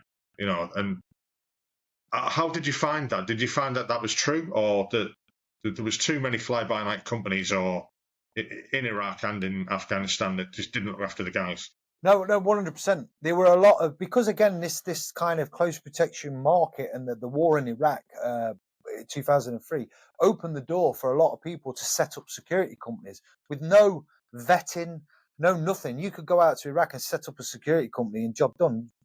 People were being smuggled in with some of the companies in boots of cars across the border, no insurance, handed in a rusty old AK, and then told you're looking after this person. That genuinely, that's what were happening. I'd say a big portion of the companies out there were proper cowboys. And I have got friends that were a good friend of mine. I'm not saying his second name, but a lad called Phil was involved. And you can Google the incident. Again, I'm not naming the company, but he was like one of 2 survivors out of a 12-man team that got ambushed in Iraq with one of these companies, and he got shot through the leg, shot through the calf, and was just left in an Iraqi hospital, and the company just disappeared off the face of the earth. No insurance, no nothing. Left it, and he had to be bailed out by the US government, and they stepped in and said, right, well, we'll help him out and treat him and stuff. And that was happening quite a lot. I was very lucky in the fact that I work for kind of companies with good reputations and more professional companies. So I worked for Olive for the week, which was good. I worked for Blue Hackle, which was run by ex-Hereford boys and went on to be quite a big and one of the better known security companies. I worked for Armour Group on convoys, running convoys up from the port in Qasar up to Baghdad. That was interesting. And then I kind of worked for Aegis for the last 2 years. Aegis run by Tim Spicer, who's quite well known, who obviously set up the company that was in Sierra Leone, where, the film Blood Diamond. Yeah. So he ran that security or had a hand in that mercenary company that worked and operated out there. So I think it was called Executive. I'm not going to name names because I don't know, and I don't want to be liable. But it kind of, So the company, luckily for me, the companies that I worked for were very good. But I heard a lot of the time that there were some right cowboy companies, and I actually got offered a job. I had a bit of a break. Now you got to understand as well, there were people coming out of the kind of military, having done 2006, doing tours of Afghanistan with all this combat experience, and companies were wanting to snap them up. Quite obvious. So I talk about I did 6 or 7 years out there, but I had breaks in between. I come home for a couple of months just for my own mental health and also for a bit of a break. I'd come back, do a bit of traveling, backpacking, or whatever it was. So I'd have a break, but it was getting harder and harder to pick up contracts because it was getting infiltrated with guys from all over the place. So it was just getting more and more difficult. So I actually took a company that I'd never heard of that someone referred to me. And as I was driving down to Heathrow expecting it, I had about 5 or 6 phone calls from mates of mine said, do not work for that company. He says, they are literally atrocious. You'll get no proper kit. You'll have no backup. Don't do it. And I'm like, that's all I need to know. And I just rang them up and said, sorry, I've had a change of heart. They went mad at me down the phone and said, we've booked your flights. I was like, look, it's my life. And that was the only sort of time that I nearly went to work for a company. And then I ended up kind of out on convoys with Armour Group with Iraq for probably about a year, 18 months. So what made you stop doing that then, apart from it just all collapsing because the market's not there anymore type of thing? So I finished on with Aegis, like I say, and I worked on 2 contracts. I was on the Colonel's CP team, Colonel Aninos. He now works at the White House, the Pentagon. And he was responsible for the restructuring of Iraq. So there's not many places in Iraq, genuinely, I've not driven I've been pretty much all over Iraq: Mosul, Kirkuk, down south, Ramadi, Fallujah, you name it. I've driven there with the boss because he was part of the rebuilding. He liked to drive everywhere. So we had a 12-person team that kind of escorted him all over Iraq. So I was on that team for a bit. But prior to that, when I started with Aegis, I was on a contract called Op Tourist. No one wanted to go on it at all. I've probably heard about me talk about this before, but it kind of, so close protection teams, for the people that don't know, they go out and look after a client. They might be on the ground 3 hours, limit as low as they can. So they move into a site, they look round, and then they get out before anyone has a chance to move in and kind of ambush them or do anything like that. This contract, it was working almost directly for US intelligence. 3 armoured Land Cruisers.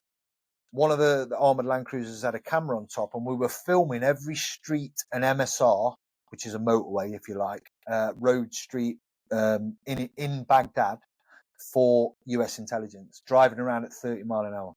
Now, anyone that knows working in Iraq, being on the roads is the most dodgy place you could be. And we were out 9 hours a day. I've been in places, have you heard of Sadr City, which is now called, well, it used to be Saddam City. It's now called Sadr City. I've been places in there where no other Westerner, probably outside of Special Forces, has ever been. Cruising around these little narrow streets, filming for US intelligence, just waiting to get smashed. And we got bogged down to the axles one day in the middle of Sadr City. Thousands of locals around us, just 12 of us in Land Cruisers. Had to be pulled out by a local national in a digger, come and pulled us out. And, you know, you were like ready for it.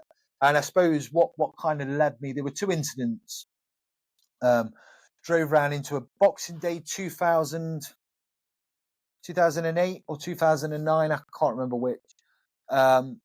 Pulled around into a busy marketplace in a place called Ghazaliya, which is a suburb of Baghdad on the outskirts. And my mate was taking pictures as part of the contract as well as the other camera.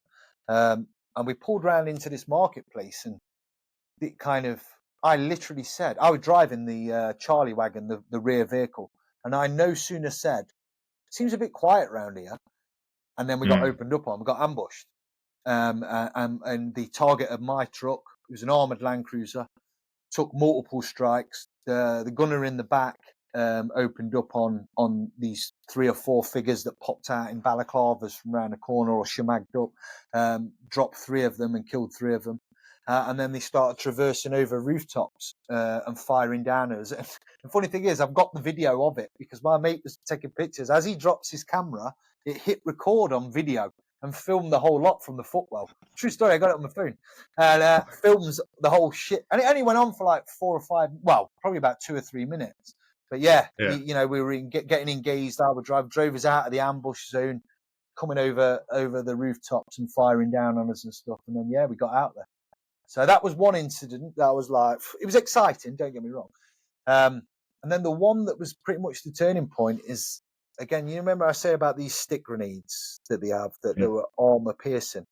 And again, I was this was on the Colonel's team before the last contract, before I kind of decided to come home. They target the Charlie wagon, and they stand at the side of the road with this stick grenade behind them, and then they throw it at the door, and it punctures a hole straight through the door with this sort of molten slug that sends frag all through the car and aimed at this part of your body here, go through you, kill you, or at very least take your legs off. And I saw this guy stood at the side of the road as I'm driving the truck, and he just kind of, you know, in hindsight, you could have gone, well, I should have drove the vehicle at him, but I didn't think quick enough. Yeah. And he threw the stick grenade at the side of the vehicle, and it bounced off, dinted my door. And obviously we called contact, drove off, and we met a US call sign as they were coming out of the camp that we were traveling to, and said what had happened 3 miles up the road. And that night in the DFAC, when we were all eating, they came over to us and went, yeah, that stick grenade, it had its pin pulled. There's no reason why it shouldn't have detonated. It just didn't. And where the dint in the vehicle was, it had just come straight through the middle. So there's another incident. And after that, 2 weeks later, my son was born early. So I came home and I made the decision not to go back. So I kind of, that was that really. Oh, you know what I mean? Oh, lucky that, innit? Yeah, fucking hell. So, like, you've left the military, you've done your CP work, so and then you've decided not to do it. So that was the time you left the military, because you didn't leave the military really. So you didn't transition into civistry until then. Well, I What didn't was really do that that like? either then, because then I went anti-piracy. Ah, fucking. You're just a glutton for punishment. I know, I couldn't help it. But I was young, and I kind of got diagnosed with ADHD about 5 years ago, and that explains a lot about how my brain works. And one of the Right. things is you kind of seek out adrenaline or seek out tests to keep you interested. And that's echo. And now I understand it. I look back over my life and now understand how my brain works and why I do what I do. So yeah, I went on anti-piracy for 3 years off the coast of Somalia and kind of protecting vessels through the Gulf of Aden and Red Sea and stuff like that. I mean, I've spoken to guys who've done that. One of my first podcasts was a guy from 3 Hour Cheer with us, and he did it for years. And again, the only reason he stopped doing it is because they changed the people they were employing. Yeah. Basically. Yeah. We both spoke to Nick Dunn, and he said the same thing. It's just not worth doing anymore. The money's not there anymore. And it is lots of companies that just don't give a shit. They just don't give you the equipment. Sometimes they're going out on ships and they haven't even got arms. They've got no weapons. For the first 7 transits or 6 or 7 transits I did, I had spears and petrol bombs. Yeah, I was. I mean, there's one thing. When I was talking to my mate about it, I said, "Well, I don't get they're coming up on these little fucking speedboats. How the fuck do they get up the side of the tanker?" It depends. Like, if they get up, they get up. Yeah, well, it depends what load you've got on. If you're just a ship that's got ballast, you're quite high out the water and it's not got a load, so the freeboard's massive. But obviously, if you go on some of these other ships that are kind of carrying billions of dollars worth of crude oil, they're weighed right down in the water, so the freeboard might only be 3 meters. But like, it's really hard for them to get on. Don't get me wrong. Even with if you used to, because I was a team leader, I had my own team when I was doing the anti-piracy, so I used to have to brief the crews on the security measures. And one of the measures was that if we ever get followed and under my instruction, you start to zigzag the ship. Now, obviously, it's a mass. Some of these vessels are like 500 meters long, these oil tankers. Yeah. So they can do it slowly, and it creates a bow wave at the side of the ship, obviously. And this is really hard for these tiny skiffs, as they're called, the speedboats, to kind of get a platform to then pitch a ladder against the side of the ship. So there was all these measures, and you'd raise a wire the side of the ship. And obviously, once you got weapons, 9 times out of 10, I've seen pirates maybe an handful of times, half a dozen times, and quite a few of them times, all I've done is because I've always said I'm not a warmonger. I don't want to go out there and kill people. I've never shot anyone. I never want to take anyone's life because I have to live with that. But there was plenty of opportunities with the piracy where I'd be within my rights to potentially fire and use lethal force. But I chose not to because I was a bit like, well, I don't have to. So if I just show a weapon, and I used to do that a lot. We used to have SLRs, the old SLRs that you will know. They'd be gone before my time in the middle of the FNs. And I used to show that to the pirates. And that'd be enough for them to turn around and pick another vessel that hasn't got armed security on or no security at all. So there's no point in, and we fired warning shots. We have fired warning shots at pirates and that before, and that'd be enough. But make no bones about it, when you're in the middle of like the Gulf of Aden or past the transit, because there used to be an area where you used to get a transit off a warship. But once you're past that and the Bab el-Mandeb Strait that goes up towards Egypt and that, it was fair game, and you can see land both sides, and they can see you. But if they wanted to literally mount an attack, you've got 4 armed security guys on there with limited ammunition. You'd have it all on. Yeah. Okay. I mean, again, I don't think it's something I'd like to do.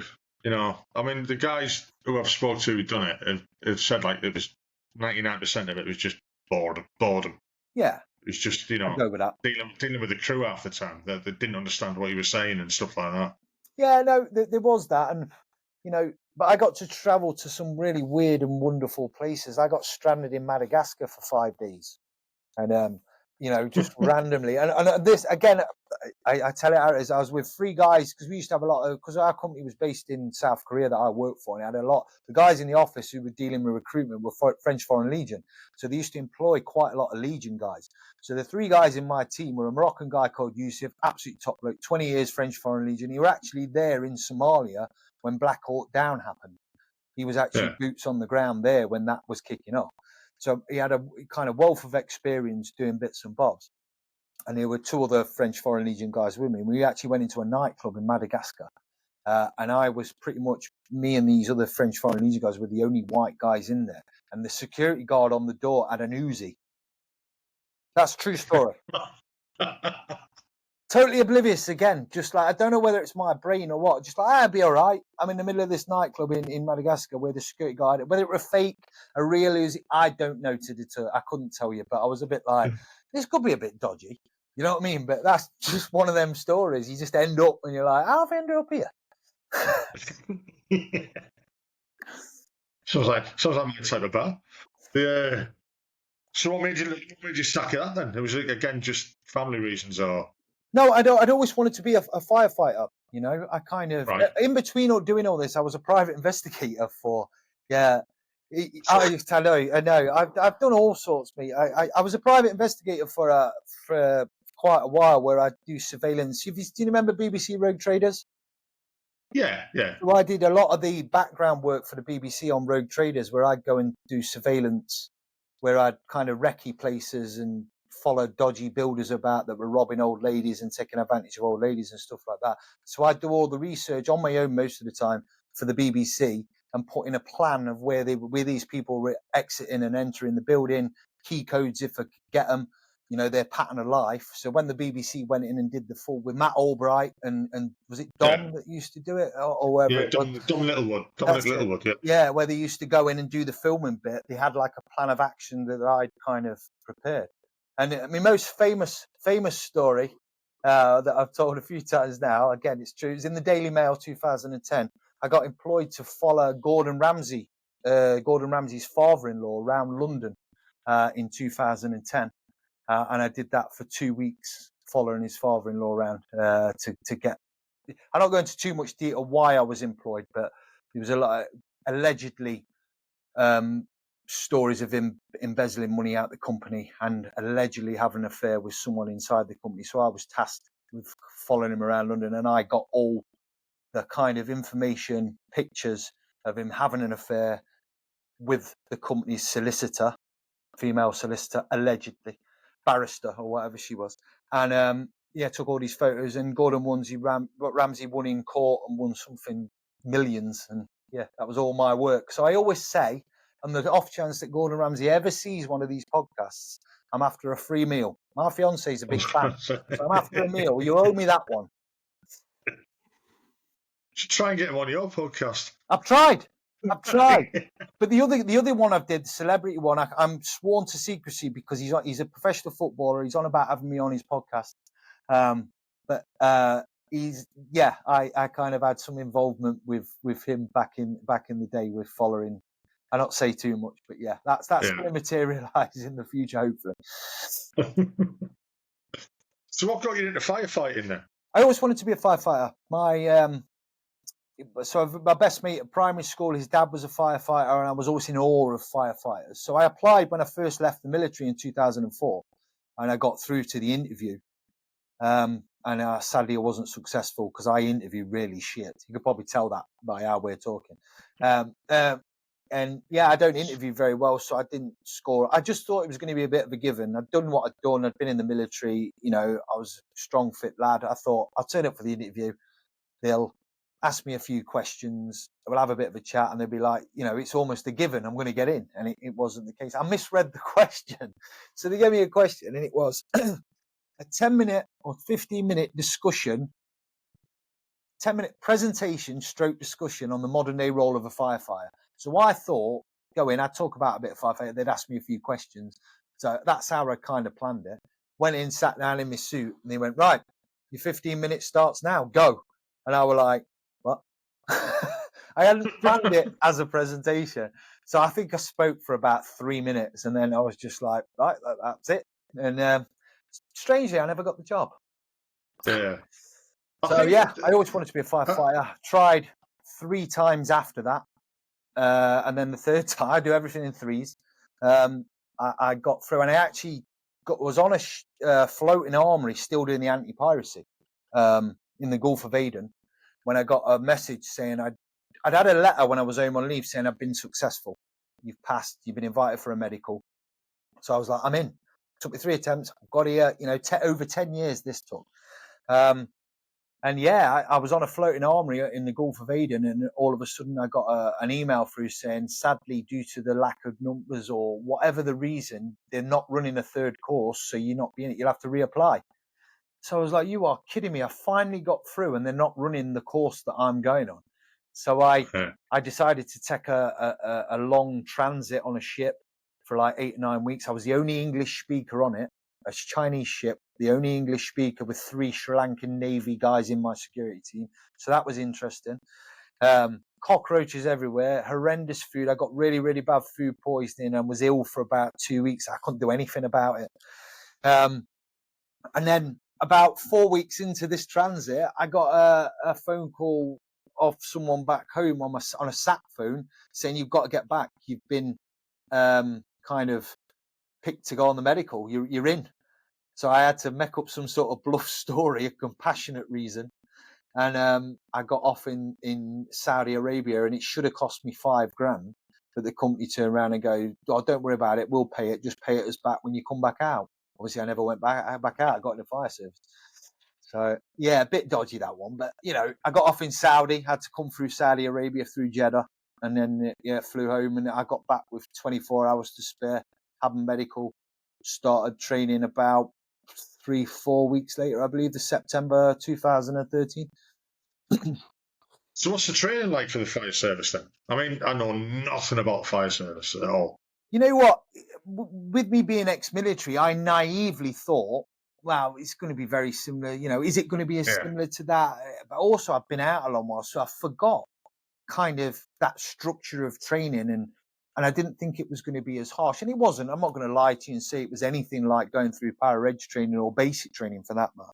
But it was a shock to the system. I'd been out maybe 10 years at this point, so the thought of having to parade and being inspected and bulling shoes. Now, I never bulled a pair of shoes in para-reg, so when I got on this course, all these civvies are looking at me going, well, you tell us how to bull shoes? I was like, I don't fucking know. Never bulled a pair in para-reg. I ain't got a clue. So yeah, you're bullying shoes, you're kind of parading on, you're ironing your kit again, you're getting run ragged, time limits for dinner, and you're out on the drill yard drilling, throwing ladders up. Everything's structured in a drill format, as is the military. So it's done 2 o'clock in the morning when you're at a house fire. You're literally, you do it sort of instinctively. So you literally, you're doing the ladders, and it's a drill, and you do it again and again. You're getting screamed at. You're running around the tower with everyone carrying the ladder when you're being beasted because you've got it wrong. You're dragging hoses, you're operating fire. You know what? There's a lot to take in, hell of a lot to take in. You're learning about fire science, how kind of fires burn, flammable sort of combustibility. Honestly, it's a lot. And my course ran for 17 weeks with a break for Christmas in the middle. So it was quite intensive. Oh. So what was it like going out on your first shout then? Well, that story I say about the 9 lives. So the whole, so I'd got to my station. I'm at a place in Nottinghamshire, Nottinghamshire Fire and Rescue. I'm at a place called Mansfield, North Nottingham. Busy station, quite a busy station, 1 pump station. And I'd had a couple of minor shouts, but everyone, when you get to, so you got your diamonds on your fire helmet, which signifies that you're a probationer, which means you know nothing. You've just been through training school. You've not been to anything of any substance. And been out on a couple of minor shouts, and then my first house fire came in, and I kind of I tell this one quite a bit because I went into the house fire as a probationer, as a number 2 in a BA team. You have a team leader, and then you're a number 2 in the BA team, masked up, fire hood up. You got your fire kit on, cylinder on your back with your breathing apparatus, in with a hose reel on your knees, smoke everywhere, and we missed the door. you follow what's called a lay. You go on a left-hand lay or a right. So you stick to the left-hand side. It's a way of navigating your way around. Left-hand wall, follow the wall, keep hold of the hose reel at all times. That's your way out. You know where you've come, because it's very disorientating in a house fire. Red hot, smoke down to the floor, horrible. And we missed the door, so to speak. It wasn't that obvious. So we went to the end of the hallway, quite a long hallway, and we were scrambling around. And then we found some stairs. And we were like, all right, okay. So we turned around, and as we were walking back down the hallway, there was a massive explosion in the kitchen that blew the back kitchen window about 20 foot up the garden. And it was a big bag of cylinders and aerosols in the kitchen. And if we'd have gone left through the door that we should have done, and we'd have just walked through the kitchen door right on top of it as it exploded. So I was just like, and all the evacuation whistles, all the crew outside were on the whistles. Your things were, alarms were going over. Get out over the radio. Got out. It blew up in the kitchen. So I was just like, one of them things again where a mistake or wrong place, right time, whichever way you look at it, and kind of worked in my favour. That was my first ever BA job. Wow. Yeah. I mean, you must see some fucking hairy things doing that. Yeah, really. It's a tricky one. It is, and I know we will touch on the mental health and stuff, but I think because you don't know, you kind of have no real connection with the casualties. I think that's the bit that helps. You're not a bystander either. You're kind of actively pulling them out of house fires, so you're working. You haven't got time to stand there and stare and really process. As we come back to processing, or kind of reflecting on what you're doing, you're just getting on with it. So you're cutting out these people with horrible injuries, and there has been numerous. The open fractures to the thigh. Kind of people that are going to lose legs. All sorts of stuff. I've witnessed operations by the paramedics are incredible. Air ambulance can come in, and paramedics, what they do with casualties at the side of the road when they're kind of opening them up, they're basically doing open heart surgery or stuff, massaging hearts at the side of the road with an open chest. It's incredible what they do. So yeah, it is, and we've been into house fires with casualties, sadly, that are burnt beyond recognition and pulled people out of house, all sorts of bits and bobs. And it is, you do see some nasty stuff, but it's kind of almost part and parcel of the job. And yeah, it's one of the things I think when you join, you've got to be rather accepting of that you're going to see that sort of stuff. But no one knows how that's going to affect you. I think the military maybe prepared me a little bit for that with some of the incidents, and obviously working in the close protection industry, there's some of the things and injuries I've seen. But you still never know how you're going to react to that, and it might only take one incident that does that switch that suddenly causes problems. It pushes you over the edge. Yeah. Yeah. I mean, going on to the mental health side of it, I've suffered recently, and I got help really, really, really quickly through Op Courage. And I'm not saying it sorted me out, but it put me 90% back to normal from what I was going through at the time. Still have little blips now and again, but I've been given the way to deal with it, type of thing. The way I deal with it is I look in the mirror, or I look in the rearview mirror in the car and say, "Shut up, you twat," and it helps me. You know what I mean, type of thing. I talk to myself a lot. Doing the podcasts helps me a lot as well. It also caused a lot of it, because I was listening to people's stories, and some of them aren't very nice. People have gone through a lot of worse things than I ever have in my life. But with the mental health side for me, kind of causes it. Always thinking of like well-being and stuff like that, and you think of the military side of it, and I kind of forget that there's police, there's paramedics, there's firefighters, who probably see a lot worse and experience a lot worse than anyone in the military has. And they see it more, every day almost, especially like paramedics. Yeah. And firefighters, and all the services. And they suffer as much as the military does, the veterans do. And I don't think it gets publicised enough. I don't think the veterans side, it's better now than it was, but now because Afghanistan's over, because Iraq's over, it's getting forgot about again. We were always in the forefront of people's minds because of like stuff like, being on the news, roll what the bastard, seeing the coffins come through and stuff like that.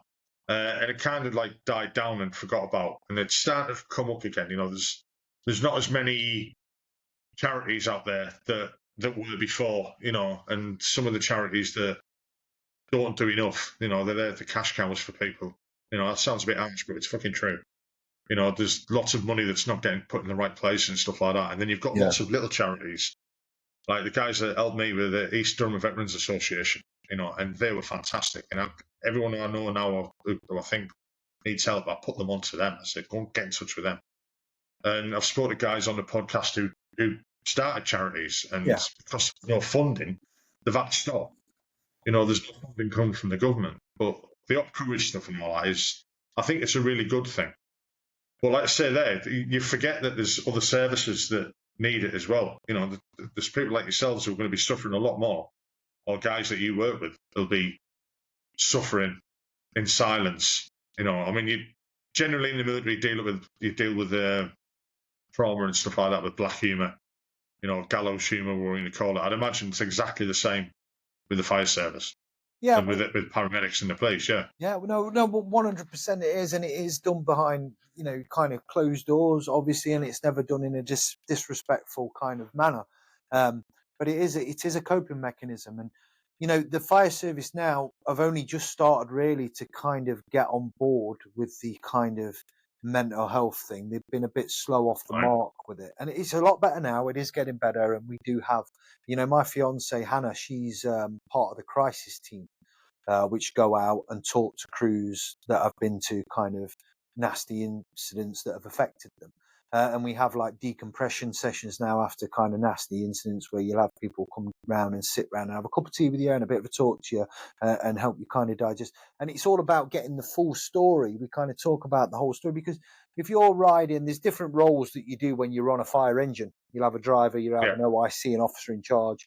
You have 2 BA, and then you have someone in the middle called an entry control officer that monitors the board that kind of links up with your BA set as like a safety officer when you're in a house fire.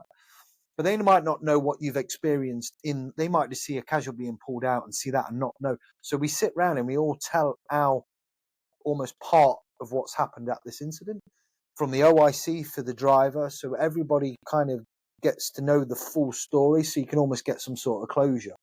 Now, the difficult bit with the fire service, and probably the same with paramedics and police as well, once you've cut that casualty out of that car or you've pulled that casualty out of a house fire, or quite recently, sadly, some lads rolled a car in a dam upside down and one got trapped and we ended up pulling someone out of that. You don't get to know the outcome, you never get to find out whether they've survived or their recovery. And I've always said it'd be nice to get, rightly or wrongly, whether it's bad news or good news, but it's that closure. So you can digest the incident and find out, the actions that everyone did and what the outcome is. And then it puts it to bed because you always come back to thinking, wonder what happened to that guy that we pulled out of there, or wonder what is injured. Do you know what I mean? But there's never any really follow up. And I understand it. It's kind of there's the data protection and all that kind of stuff. But I think for closure, sometimes that's needed. Yeah, I'm surprised. I'm quite surprised at that, actually. I know you said that like data protection, but it kind of makes sense to know the outcome. Yeah, I'd really want to know. Yeah, and I'm surprised that you don't get that information fed back to you. It started to be a bit more thing where you have like an organ, like maybe a couple of weeks later, they take all the information and then you have a sit down, full on debrief where they question everyone about what they did, what we could have done better, what sort of, if there was any errors, because like inevitably, like everything, there will be errors. We're only human. 2:00 in the morning, you're tipping out to a house fire. Every incident's different. You've got a lot on, and sadly, due to cutbacks, we got less people on the fire truck now than we ever had, and less resources and stuff like that. So they can be very, very challenging kind of incidents and very labour intensive until second pumps arrive, and they might be from the next village away that take 10 minutes, so it just really just depends. So it's good that they do these kind of structured, almost full on debriefs, like mini kind of talk through with it, so that's good. Yeah, I mean, you just touching on to that there, is the fire service big enough? Should it be bigger than it is now? It's a difficult one with the fire service because we're obviously a reactive force. We react to incidents. Obviously, we spend a hell of a lot of time training. We train pretty much every shift, whether that be a lecture or on the days we go out and we're on the drill yard throwing ladders up or doing mock incidents. We're in BA, and we're obviously servicing all the kit every day. This is what a lot of people don't know. It is can be really, really busy on certain days. If you have 3 or 4 incidents throughout that day and you're going around doing maybe 3 or 4 safe and well visits where you fit smoke alarms and check smoke alarms for people, because that's a big part of our job. And then you've got all your course competencies to keep up with and stuff like that. But yeah, I suppose, it's a bit of a difficult. I forgot what the original question was now. What was the original question? Is the fire service big enough? Do you need more people? No, I, in all honesty, pal, like every kind of organisation, like the military, the police force, it's underfunded. It is underfunded. But my point was that I was trying to get to was that it's difficult with it being a reactive force because there are periods of time where you might not have that many shouts in a day or that many incidents. So I get it. It's difficult for them to kind of almost say, well, you're not needed sometime, but we're there if we are needed. So I think you should never go below a certain standard. And this is across the board, not just in my service. Whereas I think we're kind of edging towards that because of the cutbacks. I mean, I'm not saying anything here out of turn. The FBU, the Fire Brigade Union, they talk about it quite openly and constantly kind of protest. But it's not, a lot of people think we always kind of strike for money. There has been strikes where we have asked for pay increases and stuff like that because we're not in line with kind of standard of living, as are a lot of people. But there is that element to it that it's a lot about cutbacks and safety, and a lot of it is for the public safety as well, Yeah. So. Oh, totally right. Yeah. Right, well, so leaving all that then, I want to talk about the things behind you, the belts. Oh, them. Yeah. Yeah. So go on then, what are them? So these are both.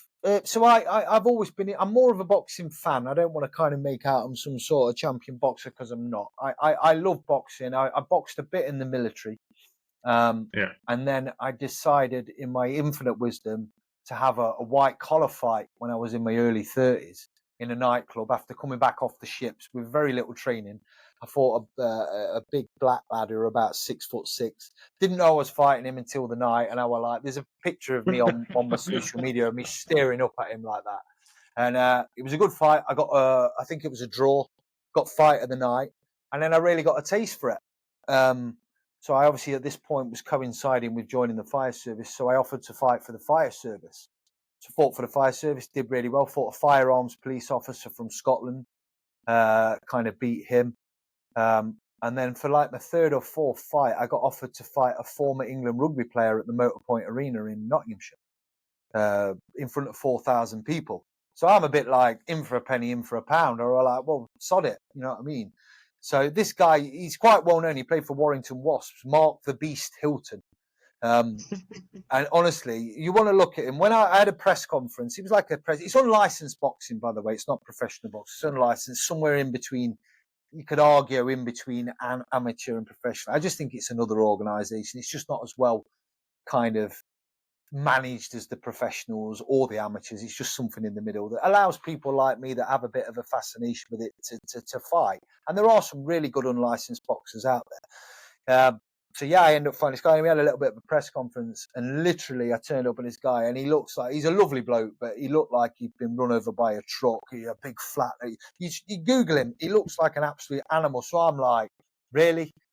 What have I let myself in for? But like I say, I'm not one to shy away from stuff with my brain. So I'm a bit like, right, sod it, let's do it. Had a stare off and everything. Everyone was like, he's going to kill you. So I train really hard, and what I've always had going for me is I've got a really good cardio. I train hard. I train harder now than probably I've ever done, and my cardiovascular is really, really good. So I just outworked him and ended up knocking him out in the 3rd round in front of 4,000 people. So I was dead chuffed, and that's what got me that one. And then I kind of progressed on the unlicensed circuit for a bit. Had multiple fights, and then I fought in a prize fighter, sort of 3 fights in one night, winner take, I think, $2,000 and a belt. And I will by far, the underdog. I'd had like maybe 7 fights. Closest to me had had 18. There was a guy in there that's an ex-professional that had 70. There was a guy in there that had allegedly had 400 fights. So I was a bit like, right, okay, again, sod it. I'll see what I can do.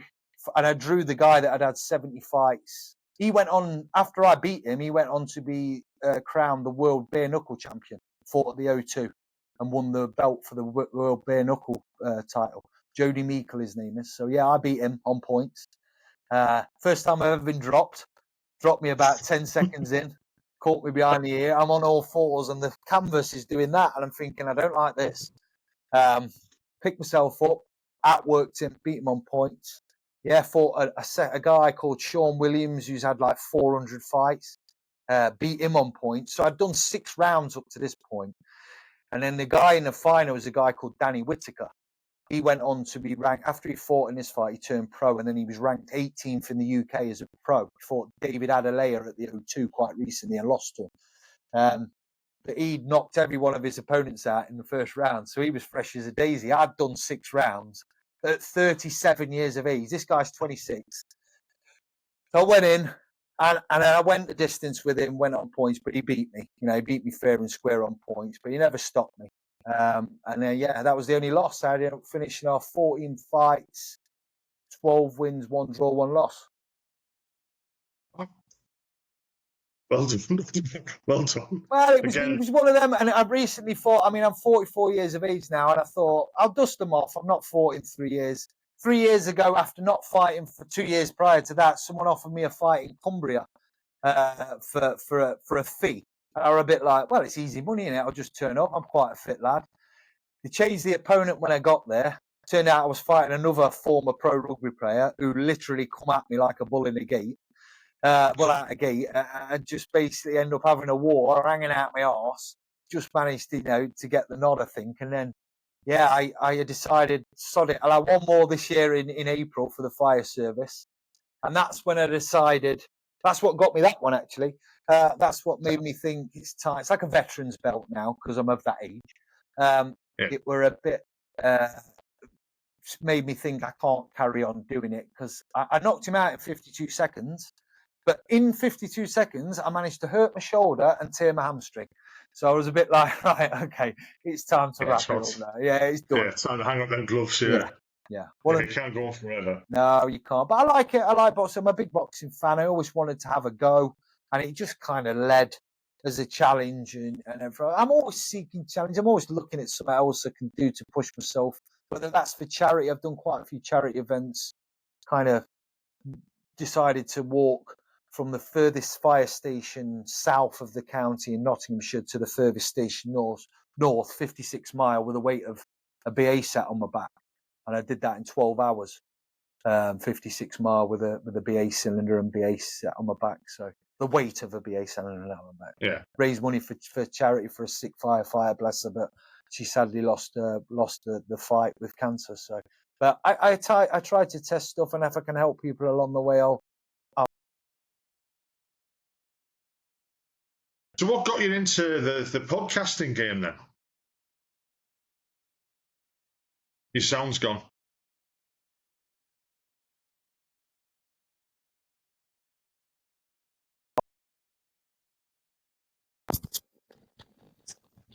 You got me? Yeah, you're back. Yeah, it's all right. The battery went flat. We've been gassing that long. My battery's died. No, I kind of, we talked a bit off air and stuff, you look at different, I always fancied doing a bit of a podcast, and I joke as well that after 44 years on the planet, I'm not really good at a lot of stuff, but I'm good at talking. So I thought, well, I'll utilize that. And try and get guests on. And along the way, probably the same as yourself, I've lost a lot of friends, both fire service, military, from the close protection industry through suicide. Or have certainly suffered quite badly with mental health. I've been quite open about mine. I did suffer for a little bit towards my late 30s, but that wasn't what I thought it was. That was due to having ADHD and not recognizing one of the symptoms. Sometimes you mistake the highs and lows for depression, and it wasn't mental health, it was ADHD. So I wanted to to do something with a podcast where I could highlight the kind of mental health issues, suffered by serving military, veterans, emergency services, and also highlight kind of the struggles that people that don't know what people with ADHD kind of struggle with as well, because ADHD for a long time has been kind of struck off as naughty kid syndrome, and you're just naughty, when there's a hell of a lot more. Having done my fiance identified it in me when we got together.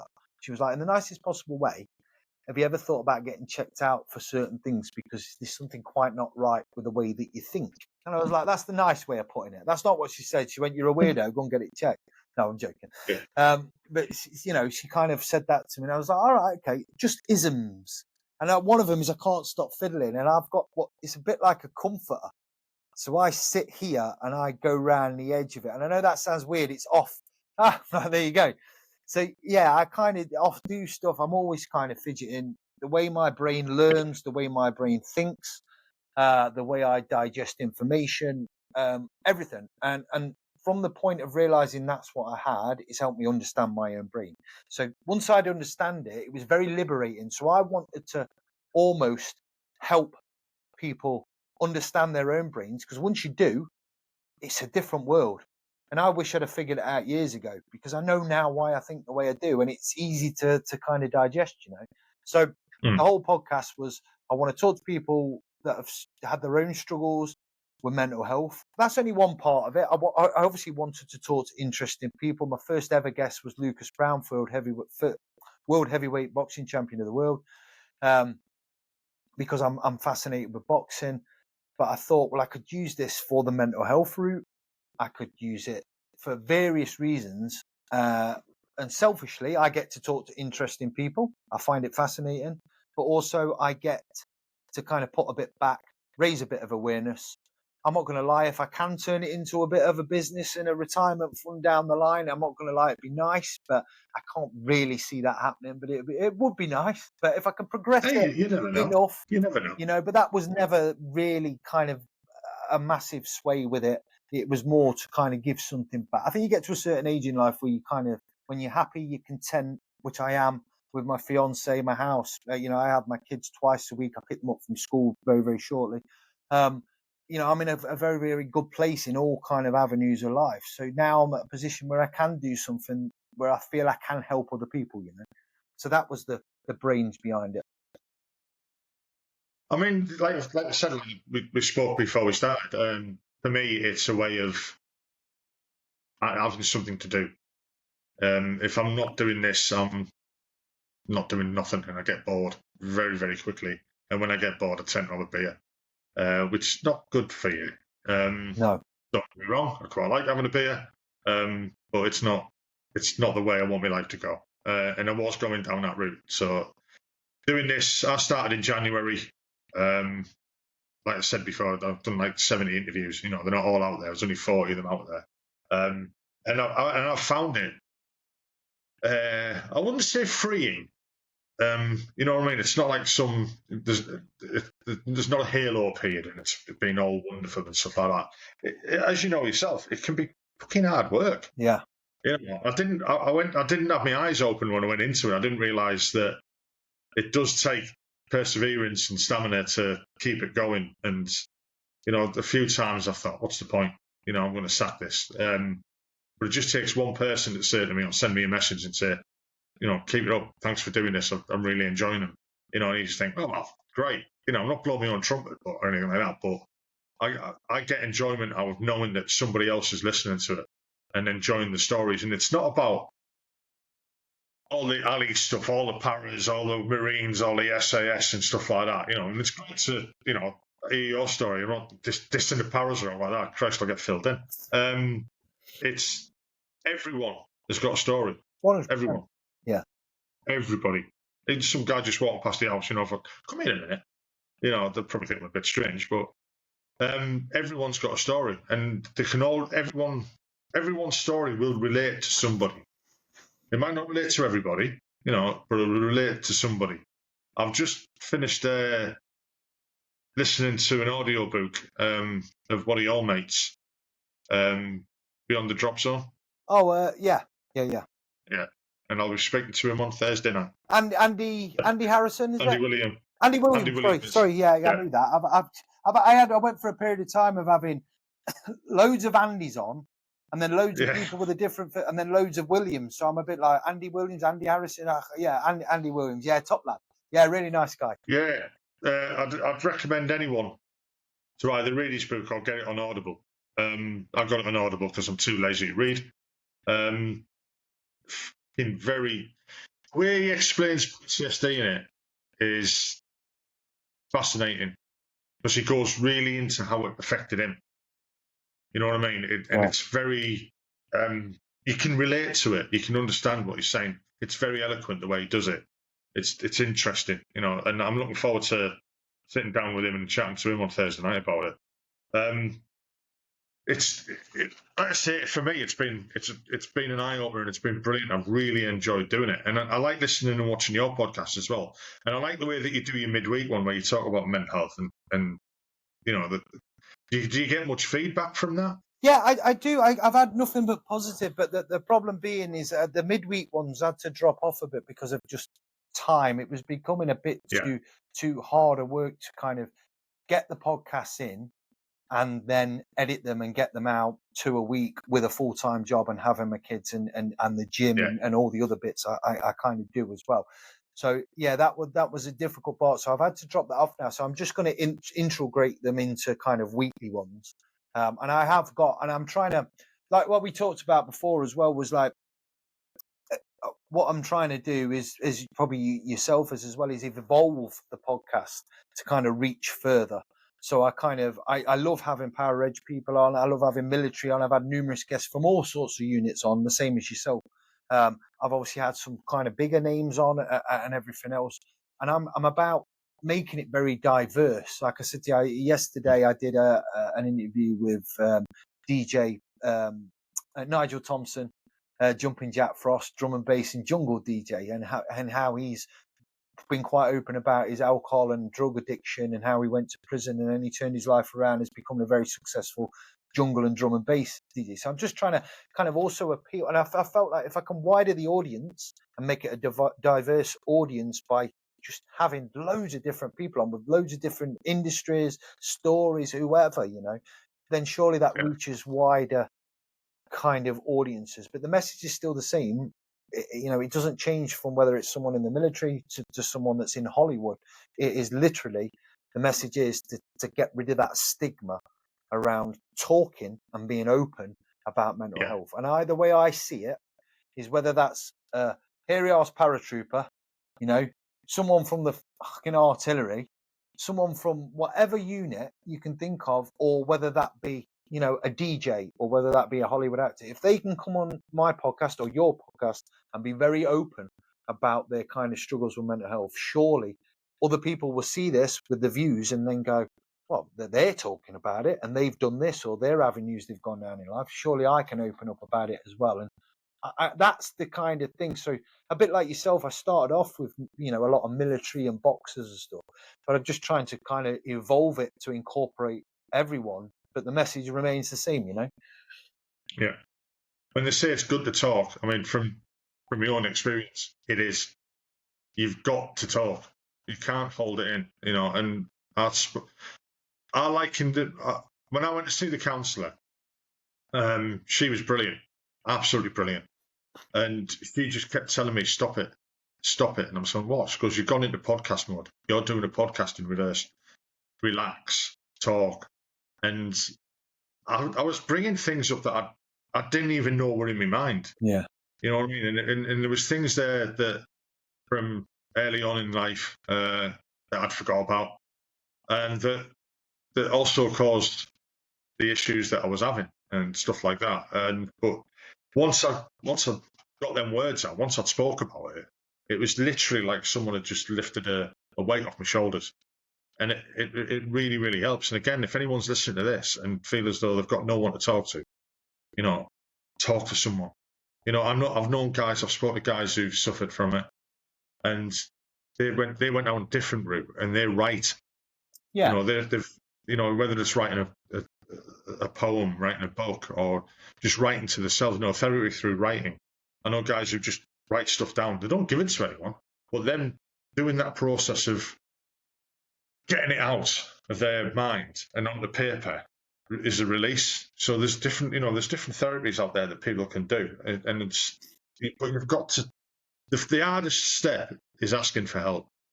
Oh, that is the hardest help. No one knows like that you're struggling unless you talk, and that is the thing. There are loads of people that are kind of struggling in silence because of the stigma, perhaps, or just because they don't feel like opening up.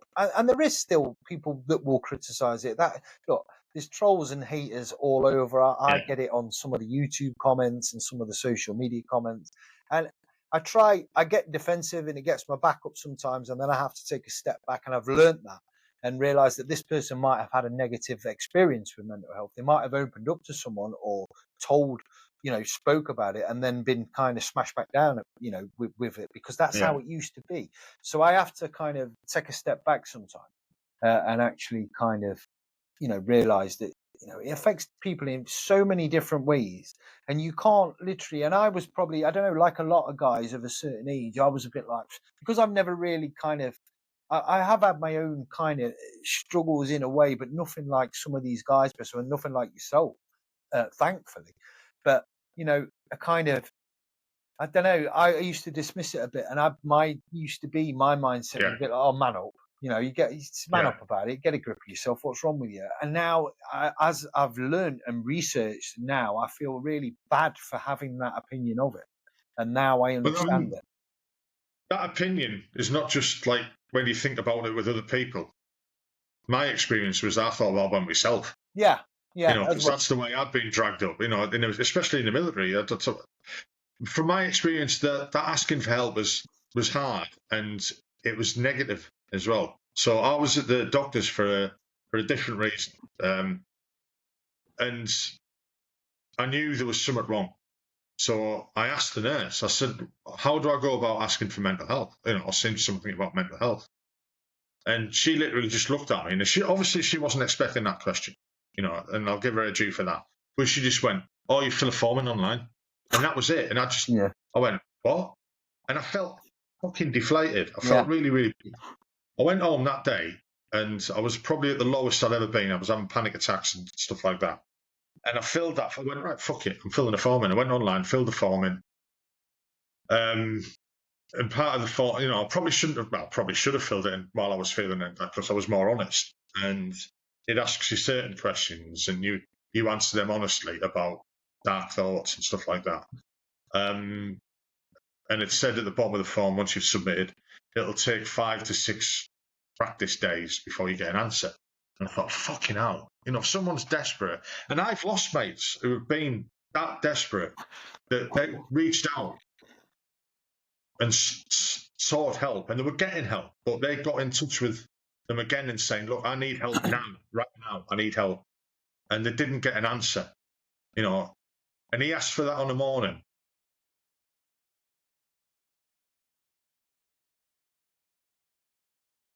And he didn't see tea time. He fucking killed himself that afternoon. Yeah. And when I seen that where it said 5 to 6 days, I thought to myself, what about the people who really, I didn't class myself as really needing it, but I thought, what about the people who really fucking need it? And I was lucky. Within 2 days, the doctor rang me and went, right, get in here now. And I went in, and it all came out, and I got put on Top Courage, and I got seen. I had a guy ring me up. A woman rang me up for assessments, and I went outside in the car because I was at work. And she went, this is only a quick 15-minute assessment. I says, right, okay. And as much as yourself, I can talk as well. An hour and a half later on the phone with her, she was like, right, I think you've just had your first therapy session. I was like, right. And then that was it. I got put on Top Courage. Guy come around the house. He said, look, we can't help you. We'll put you on to someone else. Brilliant. Within a month, I was in front of sat in an office with somebody getting counselling. Yeah, and I thought that was brilliant, and it's getting better and better and better. Yeah, but you've got to take that step. No one's going to do it for you. And I don't want to sound as though I'm chastising anyone who's suffering it. But you've got to help yourself first. 100%. You've got to recognise that there's something wrong, and as soon as you realise that there is something wrong, you've got to take that first step and do it as soon as you can. Yeah. Like I said to my counsellor, I said, I feel as though I don't need to be here because I'm not bad. I'm not that bad. Other people are in a darker place than I am. Yeah. And she went, no, you've done it at the right time, because if you didn't, you would have been in that dark place. Yeah. You know, you've got it. You'll never be over it. You know, it'll always It's about managing it. It's about managing it, and I liken it to managing your kind of physical health. Like, people go to the gym. I train 5 times a week, and I believe there's a massive link between physical, and I post quite openly about it and quite a lot about it, because people don't understand how much I have down days like the next person, but I'll go in the gym, or I'll go for a run, or I'll go for a walk. I say run loosely because it's very, very slow nowadays, but it is still classed as a run. I'm not going to lie. But I will go out and I do stuff, and I feel 10 times better when I get back. And I try and push that a lot, because people, and it's difficult to try and get. I've always been into training ever since I was 15 years of age. So it's like a thing that I just do that's part of my routine. But for someone that's not in the gym or likes doing a lot of physical exercise, I just try and get that point. Well, you know, each to their own, and I don't criticize for that. Everyone's life is their own choice. It's absolutely fine, but I do massively see the link between physical exercise, whether that be walking or running or gym or whatever medication meditation form it takes for you, then you know it kind of works. But I have a kind of I had a negative view with kind of the whole mental health thing to start with, because I kind of struggled like 6 years ago because of not understanding my brain, and I went to the doctors. And the first thing the doctor said to me was, right, we'll put you on antidepressants. Literally within a minute of being in there. He didn't even really do a question. He was quite happy, and I declined. I went, I don't want to go down that, because all you're doing is masking the problem. You're not, and I'm not saying that I don't want to literally, like you just said there, I don't want to not, deter anyone, because it works for certain people. But for me, I felt like that wasn't the right course. So I explored other avenues and everything else. But sometimes they're a bit quick to jump and just place you on a medication when there are other ways. Sometimes I'm no expert by no, but you know what I mean? No, I mean, I literally, when I went in to see that doctor, I looked at her, I said, look, I don't want any tablets. That was the first thing I said. She went, you're not getting any. You're not getting any at all. Because I don't like giving them out. They cost money. I was like, all right, fair enough. Right, I think we've covered everything there, because it's been 2 hours 20 now. That's flown. We knew that was going to happen, though, didn't we? Yeah, true. I mean, Christ, we were on an hour before we started. An hour and a half before starting. Fucking hell. Right, good luck with the future, and good luck with the podcast. If you just want to give out the name of the podcast so everyone hears it. Yeah, certainly. It's the Old Paratrooper Podcast. I'm on Instagram, Facebook, and YouTube. Yeah, please give me a subscribe if you would, and obviously for Frankie's pod as well. Yeah, give that a subscribe, because again, he's doing great things. Honestly, I've watched yours and I think they're brilliant. And I recommend everyone to go and look them up on YouTube and any of the other places where they listen to podcasts too. Right, I'll end the recording now. Thanks very much for coming on and sharing your story. No problem. And, thanks for having me, pal. And good luck with the future, mate. And you, mate. Hopefully I'll stay in touch with you and we'll speak again soon. Yeah, well, I'll have to. I'm going to try and poach out for your guests. Fair play to you. I'll pass them along. Yeah. All right, stop that.